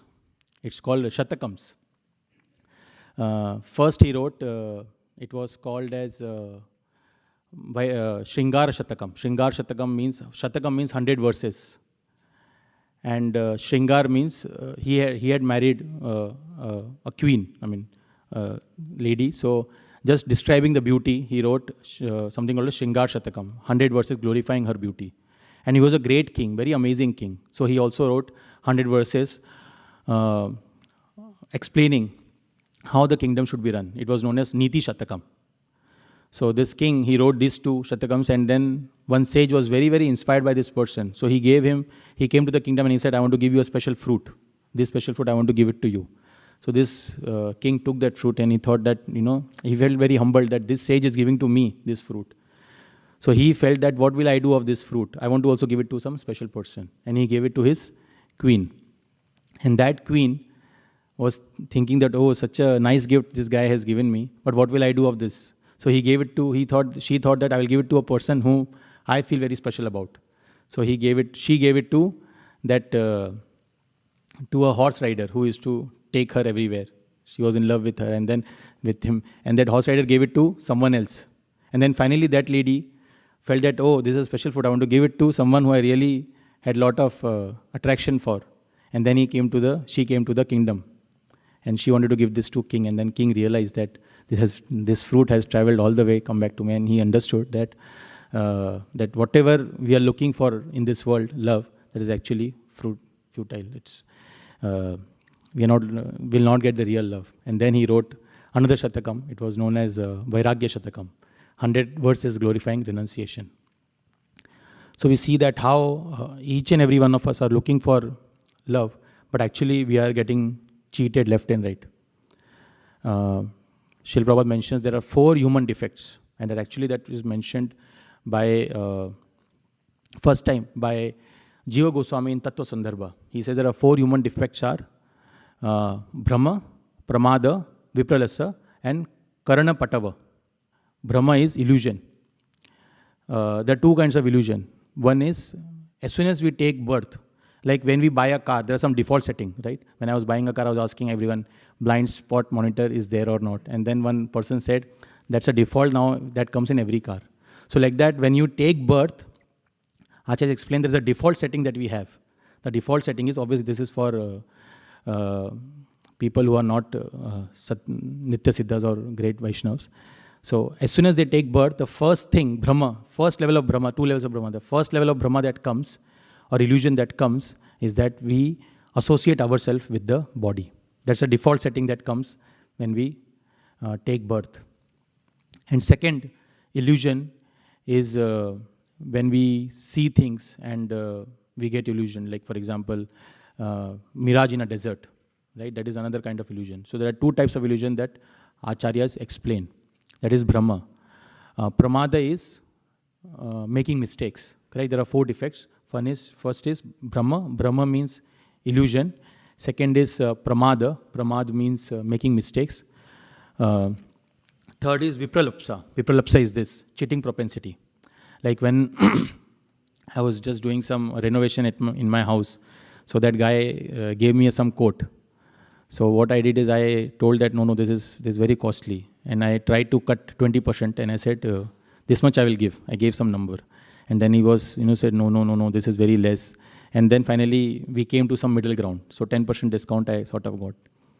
And then he did a good work and all that. I suggested someone else. Then last week I went to his house and I said, it's very nicely he has done every work. Then I was just asking, curious, How much did he charge? Then he said, he gave me some number and I did 50% and he agreed. Right? So that is the nature, right? I was jumping for the 10% discount and that person, they got a 50% discount. The point is, Srila Prabhupada says that Vaishya by nature they have cheating propensity. They will say that, oh, I'm not taking any profit from this. Correct? When they're selling something, but there is some cheating propensity. And fourth is Karana Patava. It means that imperfect senses. Correct? When we see our hands, we will not be able to see our hands in the night when there's pitch dark, but we still have the hands, right? So there is imperfect senses. So like that, there are 4 human defects. Srila Prabhupada explains there are 4 human defects that each one of us goes through. And that is why sometimes we are not able to understand the spiritual teachings very properly because we are using our own senses. And that's why we should understand these scriptures through some great Vaishnav. In this case, we have Srila Prabhupada, right? But because of this, these senses which are misguided, it is said that Jiva is maneuvering from one body to another. Right? Whenever we go to Book Distribution, we show that cycle of life, how that Jiva is maneuvering from boyhood to old age, boyhood to youth to old age. There's a verse in Shastras that explains, Jalaja Navalakshanam Sthavara Laksha Vimshati Krimeo Rudra Sankyakay Pakshinam Dasha Lakshanam Trimsha Lakshani Pashava Chatur Lakshani Manava. There are 8.4 million species of life, out of which Jalaja Navalakshanam, 9 lakhs are aquatics. And like that, Pashava is around Trimsha Lakshani, basically 3 million species of animals. And finally, there are 400,000 species of human life. Human life, 4 species in the sense, 400,000 means different levels of consciousness. RGB, how we have RGB color, like their mode of goodness, mode of passion, mode of ignorance. All 3 mixed at different degrees. We can have different levels of consciousness. And I was checking, what is this 400,000 divided by 8.4 million? It's close to 4%. We are very lucky that we are in top 4% of the league. But it's a rare opportunity that we have got to be in the human form of life. But we are so used to misusing it. There's a story where once a person was reading a book and he comes to know that somewhere remote place there is a touchstone. That whatever is touched with the touchstone, like iron also, it will become gold. So this guy went to, somehow he found the address, he reached that place. And then he saw that there are not one stone, there are so many stones. So he got confused which stone is touchstone. So then he went to the book again, tried to read what exactly is mentioned. Then it was mentioned that to find out which stone is a touchstone, that stone will be more warmer than all other stones. The temperature will be a little higher than all other stones. So what this guy did is, he said, okay.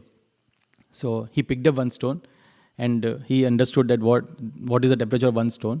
Another stone, so one temperature was same. Then now he wanted to make sure that he doesn't see that stone again while picking one stone, right? He wanted to check all the stones. So what he started doing is, he took one stone, not a parasmani, threw it in the water. Then he took another stone, even that was not a parasmani, he again threw it in the water. He saw third stone, not a parasmani, again threw it in the water. Then later on, doing like this, he actually reached a parasmani. He picked up parasmani, but so used to throwing it in the water, he threw it in the water, right? And then Shastra explained the same situation is ours. We are in the body of aquatics, eating, mating, sleeping, defending, throw. Then we get a body of animal, again, eating, mating, sleeping, defending, throw. And finally, we get a human form of life. We again do eating, mating, sleeping, defending, and we waste our life. And that's why it is mentioned in Shastras, Ahara Nidra Bhayamaitunamcha Samanya Netat Pashubhir Naranam Dharmo hi tesham adhiko vishesho dharmena hina Pashubhi Samanam. It says that Ahara Nidra Bhayamaitunamcha, that eating, sleeping, mating, defending, Samana Nidra Pashubhir Naranam, that Nara or human beings and Pashubhi, they both do eating, mating, sleeping, defending. But there is one extra quality that a human being can do, Naranam, which is Dharmo hi tesham adhiko vishesho. Adhiko means extra. Vishesh. There is one particular quality, and that is dharma. Dharma, point to inquire. Athato brahma jikyasa. One can ask questions. And then the last line says, Dharmena hina pashubhi samanam. But if that dharma is not done, which is inquiring about the highest truth, then it says that it is it is nothing but an pashubhi samanam. It is equivalent to a animal. I mean, such a strong statement.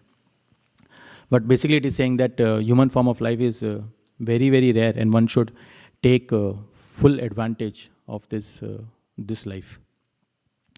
And why it is? Because this example of oil and water is given. How much ever oil and water is mixed, you put in, maybe in Vitamix also, one of the topmost, I have heard, very nice blender. So you even put in that also. It might seems it has mixed completely. But after some time, again the oil and water will be separated. That's just the nature of the oil. So we might also try very hard to mix with the material world somehow, engage with it. But the nature of the jiva is such that still we will feel that unhappiness because we are not part of that system, of that material world. So it's like the example is given of like oil and water. There's a song by Adi Shankaracharya, Bhaja Govindam, Bhaja Govindam, Bhaja Govindam Mudamate. In that song, he writes one of the statement. He says, Balas tavat krida sakta, taruna tavat taruni sakta, vriddha tavat chinta sakta, parmo brahmani kopina sakta. It basically means that when you are a child, bala tavat, when you are a child, then krida sakta. We engage in krida. Krida means in playing things, correct? Obviously, as a child, we play. So, balas tavat krida sakta, taruna tavat taruni sakta. When we grow up, then we engage with the opposite party. So, taruni sakta. Then it says, vriddha tavat.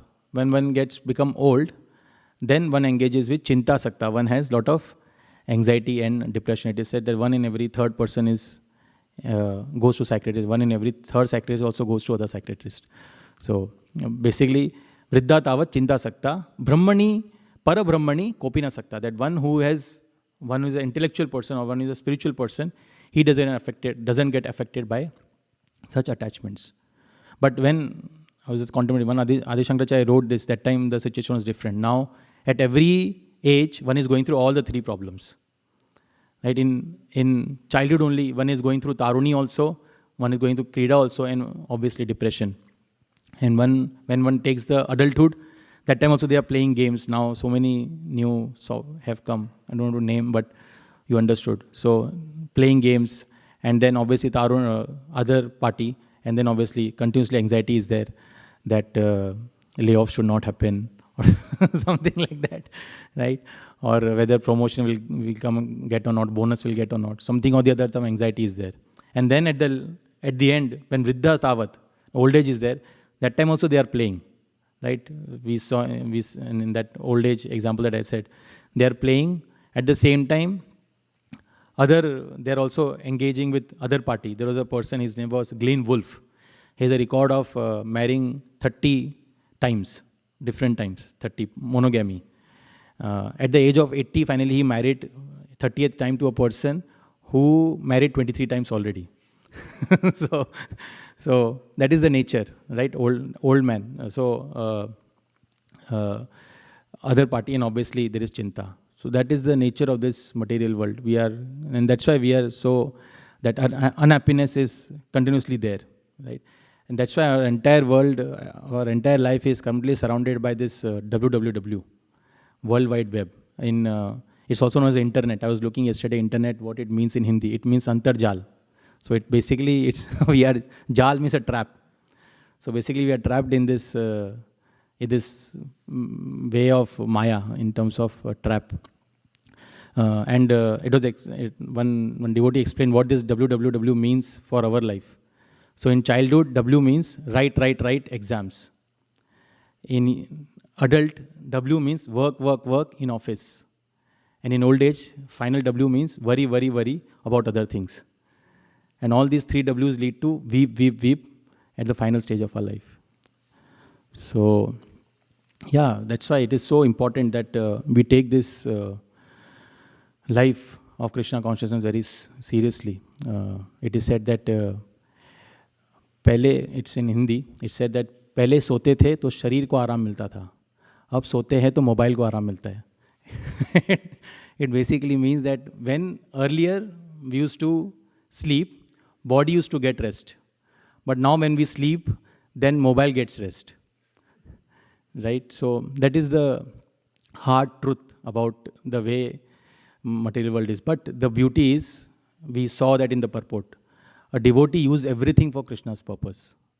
The mood is not of naiti, naiti, naiti, naiti, but we want to use everything for Krishna's purpose. So even that technology can be used in Krishna's purpose if it is used in a proper way. Ramasakar Prabhu, is there 9:30 class? Oh, I was actually looking for who is going to give. Hare Krishna Prabhu, I will be presenting, just waiting for the class to get over. So is it okay, more 5 minutes? 9:30, no? Yes, 9:30. Yeah, I'll just take 5 minutes and then we can... No worries, Prabhu. Yes, Prabhu. I'll just cut short then. So then the point is, what is the solution? The solution is, if you want to access any account, there are 3 things that we need to do, or we need to have knowledge of. First is what we need to know, what we know, what we have, and what we are. If you take an example of a, let's say bank account. So 3 things we need to be aware of. One is what we know, that is password. Second is what we have. In this case, it will be a phone, so that we can do 2-step verification, correct? And then what we are, you can think of it like a face ID detection. It detects the face and then we are able to enter it. Similarly, how we can get access to that spiritual vibration, then we need to we also in that case we should have 3 things: what we know, what we have, and what we are. What we know is the Hare Krishna Mahamantra: Hare Krishna, Krishna Krishna, Hare Hare, Hare Ram, Ram Ram, Hare Hare. What we have is this material body by which we can chant this Mahamantra. And finally, what we are or who we are a spirit soul who is trying hard to somehow take full shelter of Krishna. So, anyways, I wanted to cover some more one verse, but we'll stop. Basically, it was Satam Prasanga Mama Virya Samvido. At the end, what we really need is the association of the devotees. So this Saturday morning class, Sunday evening class gives us a opportunity to take association of devotees by which we can hear the glories of Srimad Bhagavatam and take shelter of the Lord. So I'll stop here. Thank you so much for patiently listening. Please forgive me, I spoke something incorrect. And another 2 minutes we can take. If anyone wants to share any reflections, comments, corrections, anything that struck you, and it will help others also. Yes, go ahead. Hare Krishna, thank you so much for today's class. I was reminded of a legend I heard growing up, a myth called the Island of the Lotus Eaters. It's a Greek mythos where people would eat the food there, partake in temporary pleasures there, and then fall asleep and waste their lives. Yeah. And so often in this life, we miss the point. I was on a hike yesterday, and I found that it was difficult to connect with the beauty around me because I was struggling to find Krishna out there. And then when we started having Krishna Katha, I was like, there it is. And so it really is that when we dovetail things, and I'm still learning what dovetail really means and what it means to do that. But as we dovetail our life with Krishna Katha, as we have devotee association, as we simply chant the Maha Mantra, it changes everything. So thank you so much for the reminder today and the in-depth that you came for a solution for it. Really appreciate it. Thank you, Mataji. Yeah, connecting with the Lord.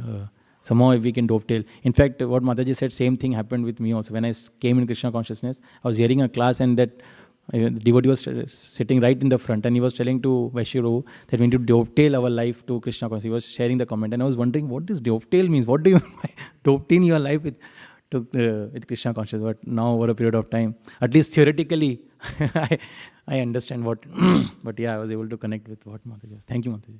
Kennedy. Yeah, maybe one more we can take and then we can we can ask we can go to the most important part of the today's section. We can take one more reflection and then we can, anything anyone wants to share. Go ahead, go to one, Prabhu. Hare Krishna Prabhu, thank you for the beautiful verse that one who is always licking the honey from the lotus feet of Krishna, then they do not engage in any other matters which are useless waste of time. Prabhupada says useless waste of life. Yeah. I thank you for connecting it with Shrinvanti, Gayanti, Granti, Abhikshansya. So all begins with hearing and it continues with hearing, the kind of hearing that we are doing and the kind of hearing we should not do also. Yeah. One has to be very refined. How can we develop taste for hearing, Prabhu? Yeah, that's what the last paragraph was. By taking the association of devotees. In Chaitanya Charitamrita, there is a verse which says that I want to hear Srimad Bhagavatam by sitting near the lotus feet of Lord Chaitanya. So why it was that? Because Lord Chaitanya has so much taste in hearing. He used to go to other Pandit's house and used to hours and hours read the same pastime every day. Imagine reading the same pastime every day. That can be little tough. But because he had so much taste, it's like a cabbage. We can give example cabbage only because sattvic.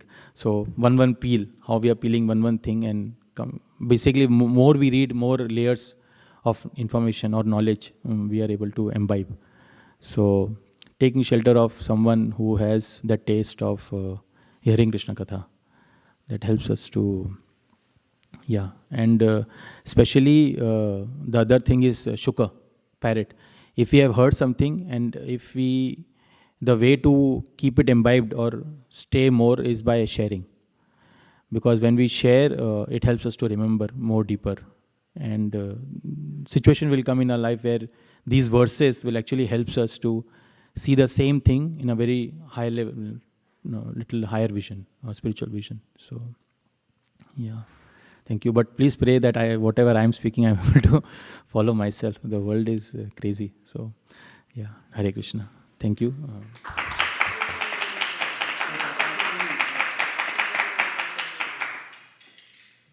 His Grace Achyuta Chaitanya Prabhu ki jai.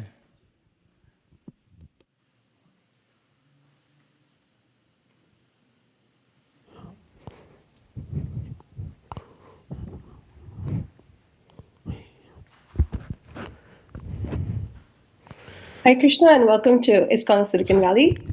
We had a wonderful lecture today morning from Prabhu and we are going to continue with the nectar with one of our Kaishora students making a beautiful presentation. So Kaishora students are one of our higher age groups that have been studying for quite a while with us in our Sunday schools. They have been exposed to so many leelas and stories and books. And as they have progressed from studying the Bhagavad Gita to now this year we're focusing on the Giri Govardhan leelas and all that. Along with that, in a parallel basis, they're also presenting some secrets of bhakti for all of us. This is our opportunity to appreciate our future temple leaders, our future sevaks, and encourage them to be the voice of ISKCON in the years to come. We have Atyant today, who is going to present his secret of bhakti. And just to introduce him, Atyant is an amazing sportsman. He's very good at chess, basketball, and he's very soft-spoken, very sincere in his service. Let's see what Atyant has to say about bhakti today. Hare Krishna. Welcome, Atyant. Hare Krishna.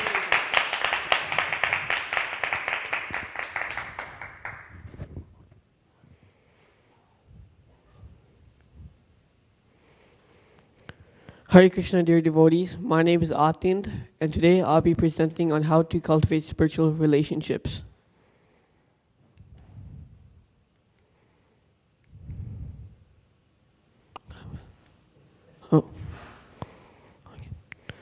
To love and be loved is a natural characteristic of every living being. Everyone longs for loving relationships that facilitate sharing the joys of life and getting the necessary emotional strength to pass through difficult situations. Being part of Krishna, we each have an internal relationship with him. By this, everyone is spiritually related to everyone else through Krishna. Even the Supreme Lord Krishna, who is self-satisfied and self-sufficient, always seeks pleasurable relations with his devotees. He even proclaims that all of his opulence doesn't make him happy when he is deprived of the association with his devotees who please him in various moods, like those of a friend, a parent, a servant, or a passionate lover. A common perception among some people is that those walking on the spiritual path should give up all relationships to focus on their spiritual pursuit. But actually, relationships play a very important part in spiritual life. Spiritual life is actually not meant for giving up relationships, but meant for expanding the scope to identify everyone as a member of the Lord's spiritual family. This also means we don't disconnect from the rest of the world in the name of cultivating a relationship with the Lord. An example is Pralad Maharaj, who was cursed to die within 7 days. All he desired was friendly relationships with all living beings and heartfelt association with his devotees. After all, he understood well that every living being is a child of God. With that, doesn't mean it is fine to be friendly even with the unrighteous. A spiritual seeker should understand the difference between a conducive and unfavorable relationship. Lord Chaitanya Mahaprabhu warns us to avoid close relations with materialistic people who are envious of God, because such relations can diminish our inspiration in devotional life. On the other hand, our Acharya Srila Rupa Goswami explains that cultivating loving relationships with like-minded devotees is extremely conducive to spiritual advancement. This doesn't mean that devotees don't hate materialistic people. An example is when someone has a contagious disease, we stay away to avoid getting the disease. Yet we must not hate the diseased person. Similarly, we may stay away from the materialistic people to protect their devotion, but we should not hate them. There are two types of materialistic people who do not worship the Lord: the ignorant and the arrogant. A devotee tries to educate or enlighten the ignorant people, but stays away from the arrogant people because their company disturbs one's bhakti. A kind devotee never looks down upon others, but prays for their welfare, just like Pralad Maharaj, who never hated his father, Hiranyakashipu, who tried to kill him in various ways, but he prayed to Lord Nrsingadev to liberate Hiranyakashipu. Also, the 6 Goswamis of Vrindavan are very kind devotees because they never hated anyone. If we follow in the footsteps of the Goswamis and stop hating and start praying for everyone's welfare, we will benefit ourselves and others. Some keys to cordial relationships. Bhakti. Krishna says that when devotees interact with each other, they place him in the center of all the conversations. By enlightening each other about Krishna, devotees come together in a loving bond. Only in the association of devotees can one advance in bhakti. Respectful dealings. When developing relationships with other devotees, one has to be careful with their speech and attitude. Gratitude. We have to be grateful for the help we get from the other devotees. Willingness. We have to try our best to go out of our way to help someone in need. Forgiveness. We should be able to forgive and forget something that has happened to us. Talking of Krishna's qualities and activities, even a personal conversation with other devotees helps us become Krishna conscious. And it also helps us compound our love and nourishment in our relationships. For example, Lord Chaitanya Mahaprabhu regularly sat with Ramananda Rai and discussed the qualities and pastimes of Krishna for 10 days on the bank of the Godavari River. Also, Lord Chaitanya Mahaprabhu sat with Haridas Thakur and Rupa Goswami at Siddha Bakula in Jagannath Puri, and the three of them would discuss Krishna Katha at length. When the devotee glorifies Krishna, him or another devotee who hears, him or her understands how much that devotee appreciates Krishna. By this, devotees appreciate each other, which brings them closer to each other and collectively closer to Krishna. When devotees quarrel with each other and share strained relationships, the Lord's heart becomes pained. When devotees are united through loving relationship, the Lord becomes very pleased with them and showers all blessings and benedictions upon them.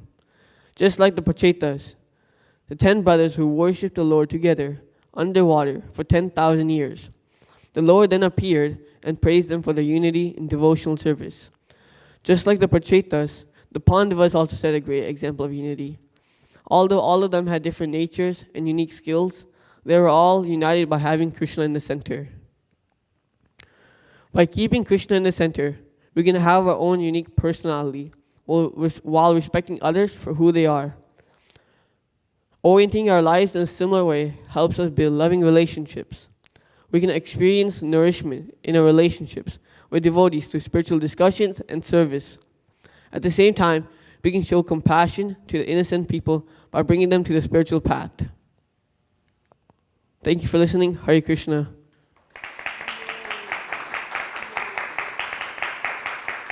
Thank you, Atyant, for that wonderful presentation, helping us understand the secrets of building good relationships. If anyone has any questions or comments, please go ahead. We would love to hear from you. And then when we wrap up, we'll move on to Guru Puja. Thank you.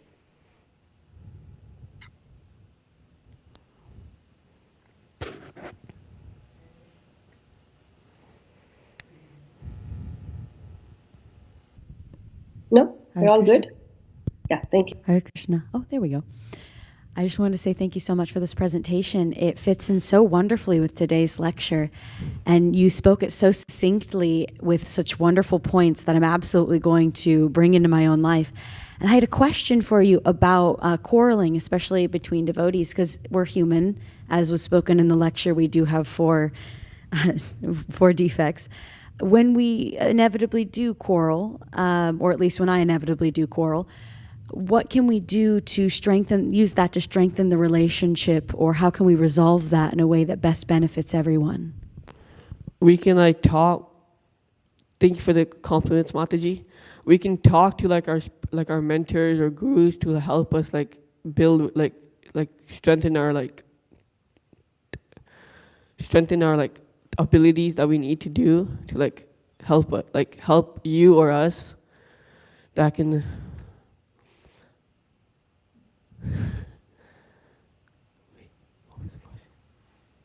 help us. Basically, we can talk to our mentor or guru to help. Yeah, sorry. Thank you, Mataji. Yes, Prabhu.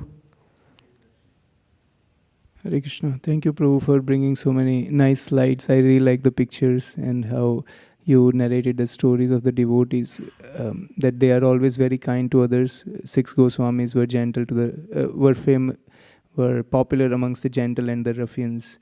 And how Chaitanya Mahaprabhu described we should discriminate or discern between different kind of non-devotees. So for ignorant, one should give mercy, and for envious, one should stay away and pray for them. I have a question about how do we develop the mood of forgiveness? You mentioned 4 or 5 keys for cordial relationships. That was really beautiful slide. How can we develop the mood of forgiveness? We can develop the mode of forgiveness by forgetting something that has happened to us, and just that can, it can be between many, me and you. We can forget it, what happened to us, and just forget everything and just keep going in life. Yeah.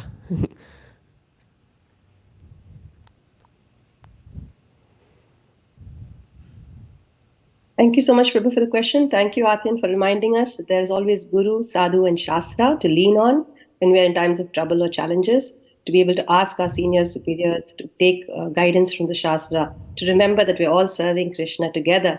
And, even with forgiveness, like he said, it's something we should learn to forgive and forget and move on, because we're all working for Krishna. Our common goal is one. And we have to stay united. It was Prabhupada's request always to work together in cooperation and stay united. And keeping that in mind is very important. Thank you, Atit. Very nicely said. Good job. We will wrap this up. Hare Krishna. Thank you for listening.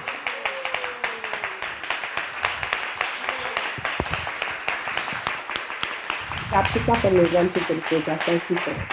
Thank you.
नाम श्रेष्ठम अनुमपि शचिपुत्रमत्र स्वरूपम श्रीरूपम तस्यागर्जमुरुपुरीं माथुरीं गोष्ठवाटिं राधाकुण्डं गिरिवरमहो राधिका माधवाशां प्राप्तो यस्य प्रथिता कृपया श्रीगुरुं तं नतोऽस्मि।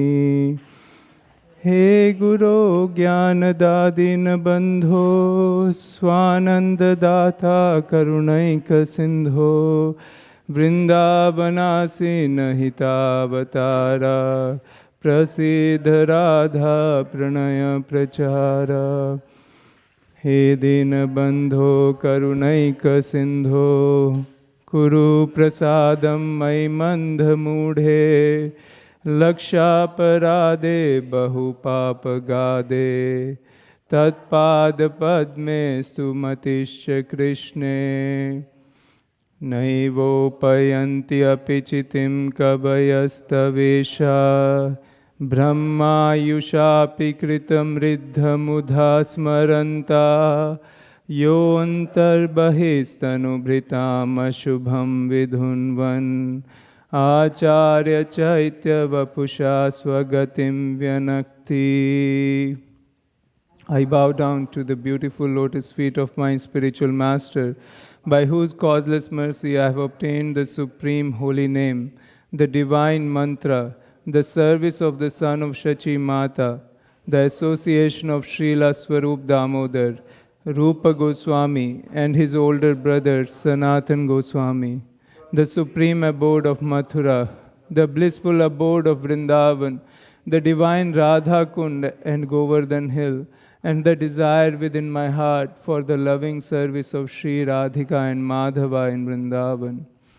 O spiritual master, O giver of divine wisdom, O friend of the fallen, you are the giver of your own bliss, and you are the only ocean of mercy.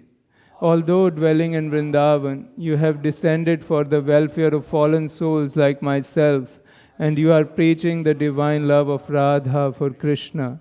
Please be kind upon me. O friend of the lowly, O Gurudeva, you are the only ocean of mercy.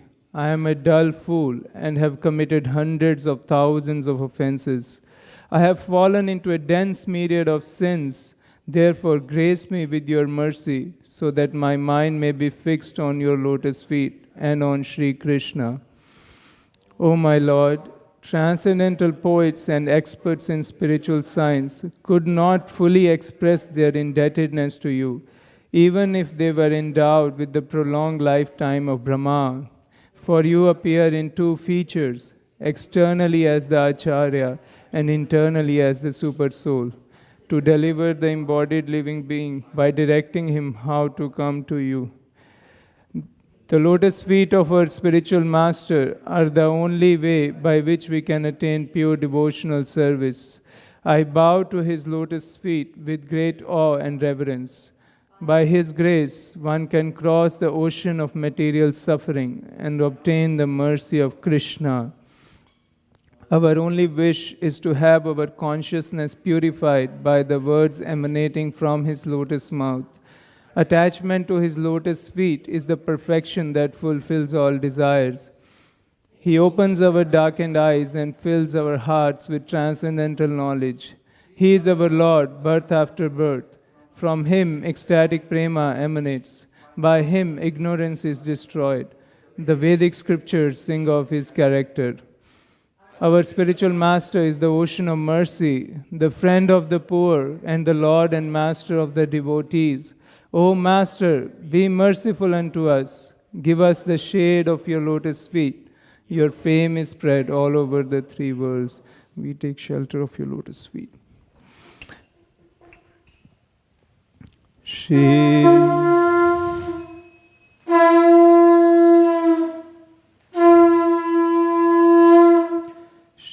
Guru Charana Padma Kevala Bhakati Sadma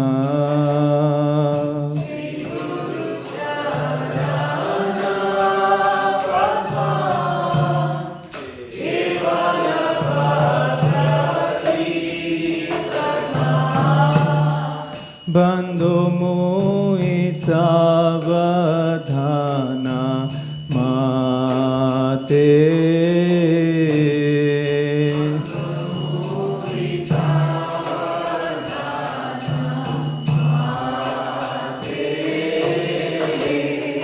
Jahar Prasade Bhai E Bhavatoriya Jai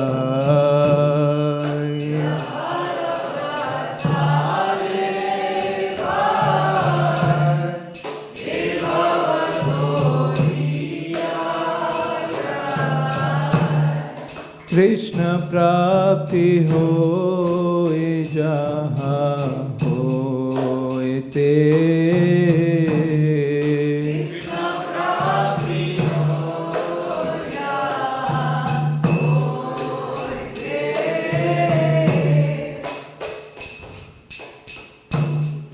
Guru Mukha Padma Vakya Chitete Koriya Aikya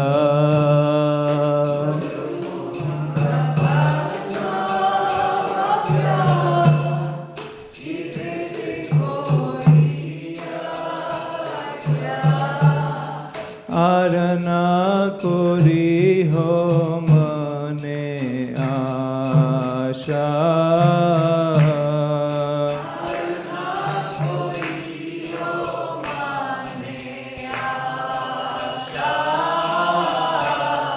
Arana Kori Ho Mane Asha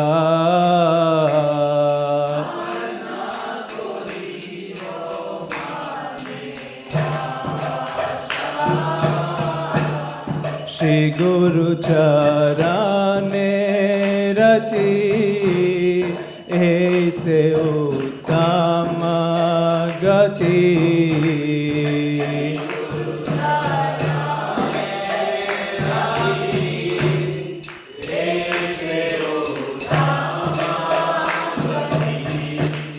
Je Prasade Pure Sarva Asha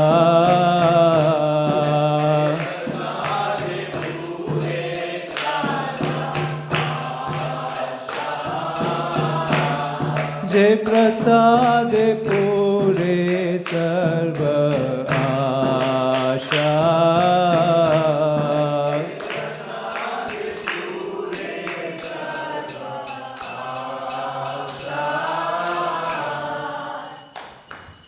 चक्षुदान दिलो जे जन्मे जन्मे प्रभु से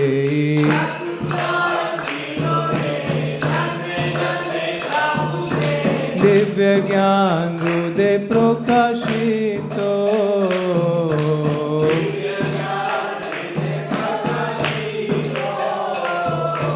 दिव्य ज्ञान हृदय प्रकाशितो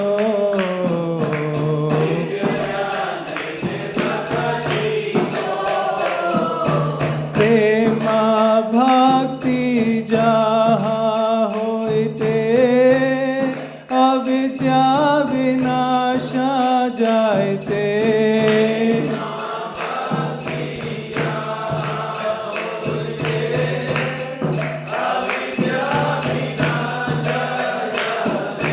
वेद गाय जहर चरितो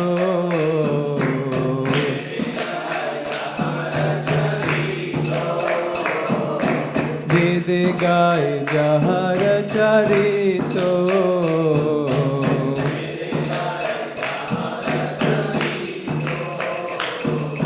श्री गुरु करुणा सिंधु अधम जनार बंधु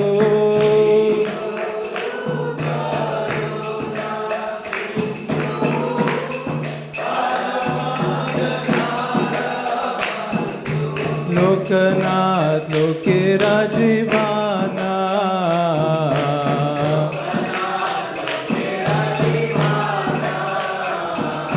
हा हा प्रभु कोरो दोया देहो मोरे पद छाया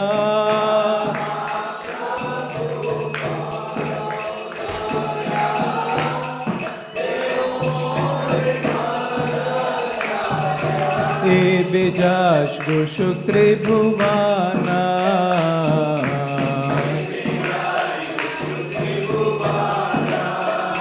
जय प्रभु पदा जय प्रभु पदा जय प्रभु पदा जय प्रभु पदा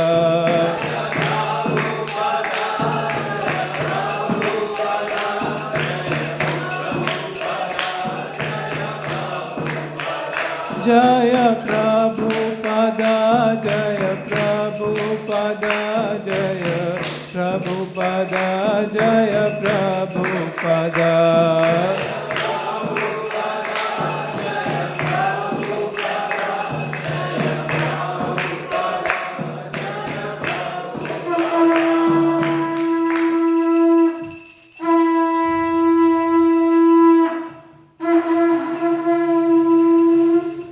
नमः ॐ विष्णुपदाय कृष्णपृष्ठाय भूतले श्रीमते भक्तिवेदान्त स्वामिनिति नामिने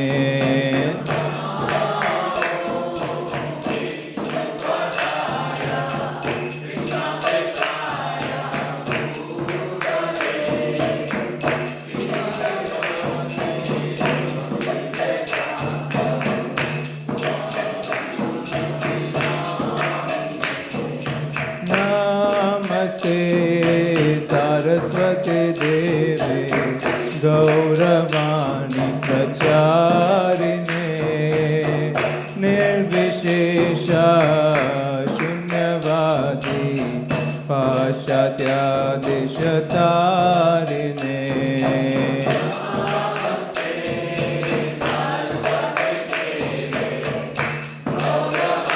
जय Prabhupada Prabhupada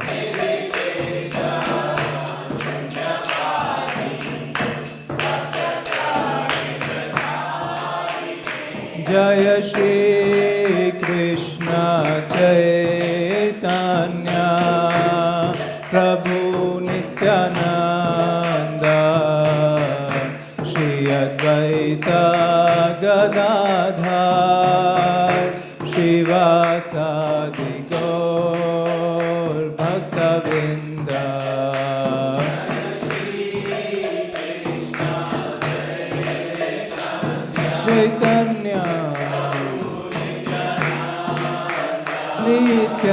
Nityananda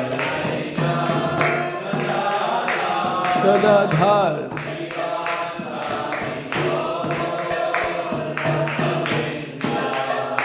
Jaya Shri Krishna Chaitanya Prabhu Nityananda Shri Advaita Gadadhar Srivasadi Gaur Bhaktavinda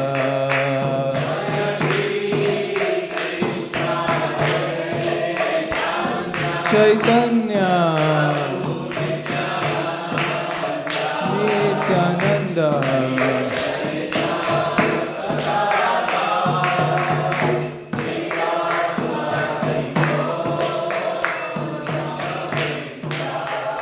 Hare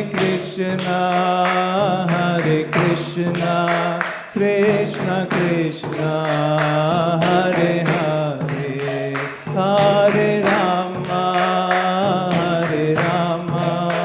Rama Rama, Hare Hare.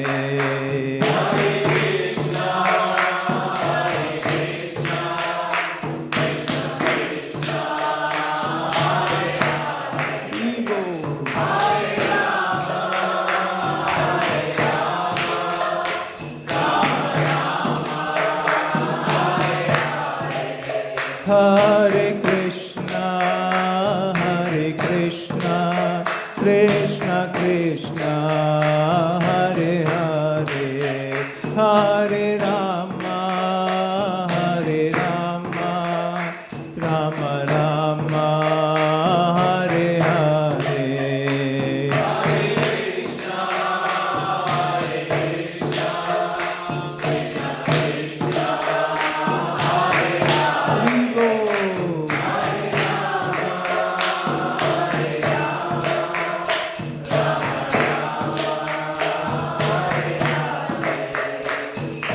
Hare Krishna, Krishna Krishna, Hare Hare, Hare Ram, Ram Ram, Hare Hare.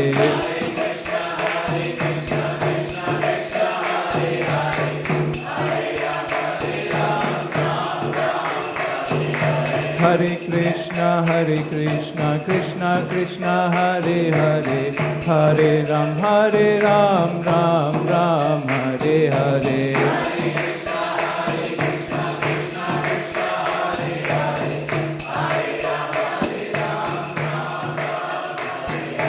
Hare Krishna, Krishna Krishna, Hare Hare, Hare Ram, Ram Ram, Hare Hare.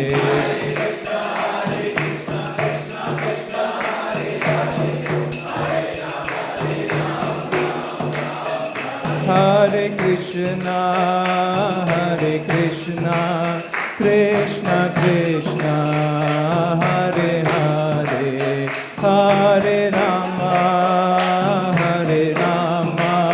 Rama Rama, Hare Hare.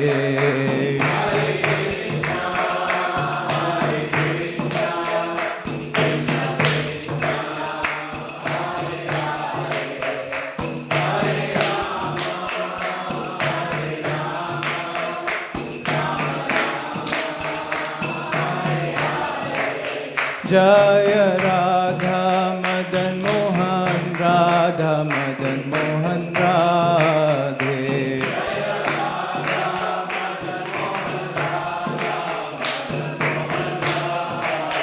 Jaya Mahaprabhu, Jaya Mahaprabhu, Jaya Mahaprabhu, Jaya Mahaprabhu.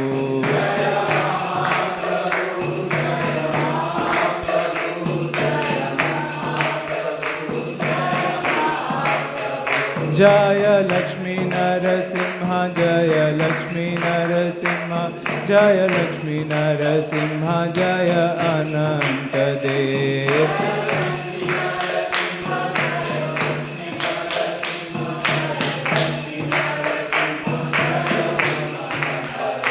Jaya Jaya Prabhupada, Prabhupada, Prabhupada. Jaya Prabhupada. Prabhupada, Prabhupada. Nitai Gora Hari Bol, Hari Bol, Hari Bol. Nitai Gora Hari Bol, Hari Bol, Hari Bol.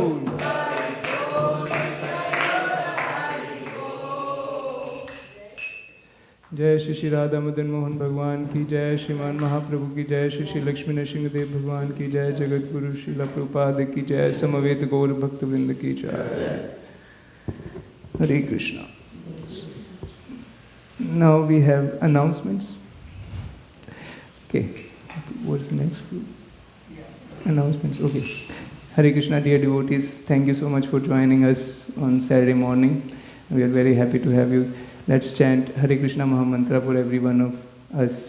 Hare Krishna, Krishna Krishna, Hare Hare, Hare Rama, Rama Rama, Hare Hare.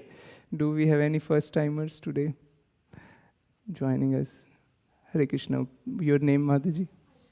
Aishwarya. And you are from here, Bay Area, or we are visiting? Bay Area, where are you from? Sunnyvale. So let's welcome Aishwarya. And anybody else? We have Raghunath coming for the first time on Saturday. So Raghunath is from Pune. Okay, let's welcome Aishwarya and Raghunath. Hare Krishna, Krishna Krishna, Hare Hare, Hare Rama, Rama Rama, Hare Hare. Thank you so much for joining us, and we look forward to having you on a regular basis. Hare Krishna. Please let us know if we can help you in any way. Other than that, we have the announcements for Sankirtan. So there are many teams going for book distribution. As you know, or you don't know, then we can inform you. So we have a goal for 3.7 million Bhagavad Gita distribution from October through December all over the world. In Bay Area, we are distributing 73,000 only, or at least 73,000 Bhagavad Gitas. So please join us. We have many teams going for book distribution. From Western Sankirtan, we have spots in Mountain View downtown, and we also have team going to Santa Cruz downtown with the Krishna Sakha Prabhu and Achyuta Chaitanya Prabhu. And we also have a team going to Berkeley with Satya Sankalp Prabhu. And I am personally going to Milpitas, Walmart Milpitas, so if you like to join me, please join us. Other than that, there will be many other teams, so you can let me know. I also would like to thank our speaker for today, His Grace Achyuta Chaitanya Prabhu. He started with Japa Circle in the morning. We chanted for an hour, and then Prabhu led us into a very, very beautiful Bhagavatam about rarity of human life. I particularly liked Prabhu's emphasis on hearing, that by hearing about Krishna from his devotees, we can develop taste for the honey of Krishna's lotus feet. That's how we get the honey from Krishna's lotus feet, by hearing about Krishna.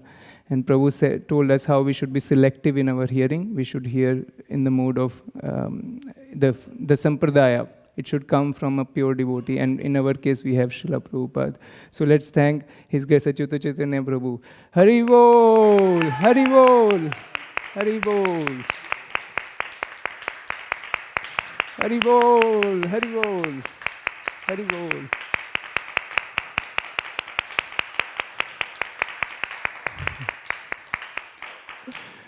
And we would also like to thank the broadcast team led by Ramanand Sakapru and Krishangi Gopi Mataji, who is bringing us this broadcast, and also for many people who are not able to be here personally. Thank you so much, Prabhu. Hari Bol.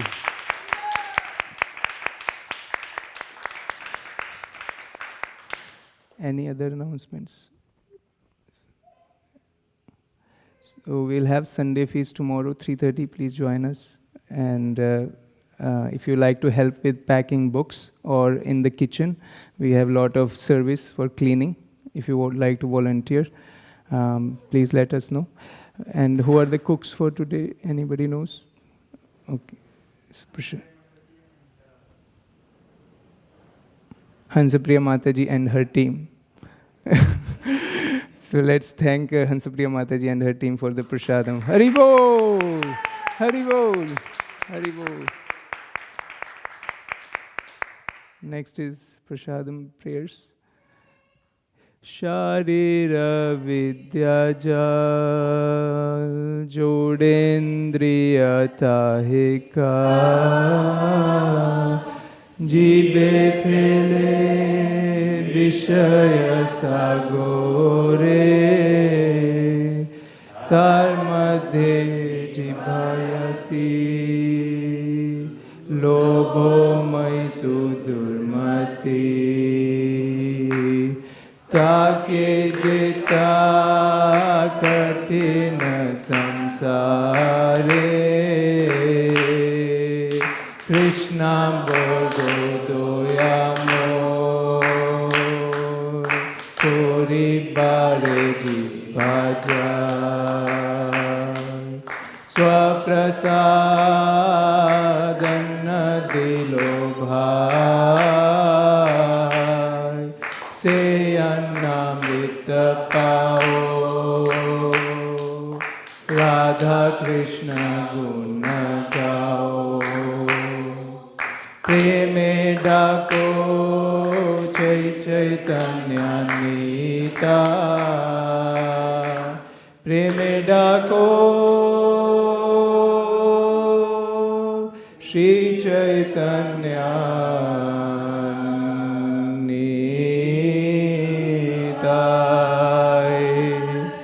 Mahaprasade Govinde Nama Brahmani Vaishnave Swarpa Punyavatam Rajan Vishwasane Vijayate Prasade Sarva Dukkhana Hanirasya Upajayate Prasanna Chetaso Hiyati Buddhi Paryavatishtate Tavyopabhukta Svakanda Vasulankara Chachita Uchishta Bojino Dasas Tava Mayam Jayamahi. Bhagavad Shri Mahaprasadam ki jai. Please come and take prasadam. Prasadam will be served in the picnic area. You go out and take a sharp ride. Hari Bol. Hare Krishna.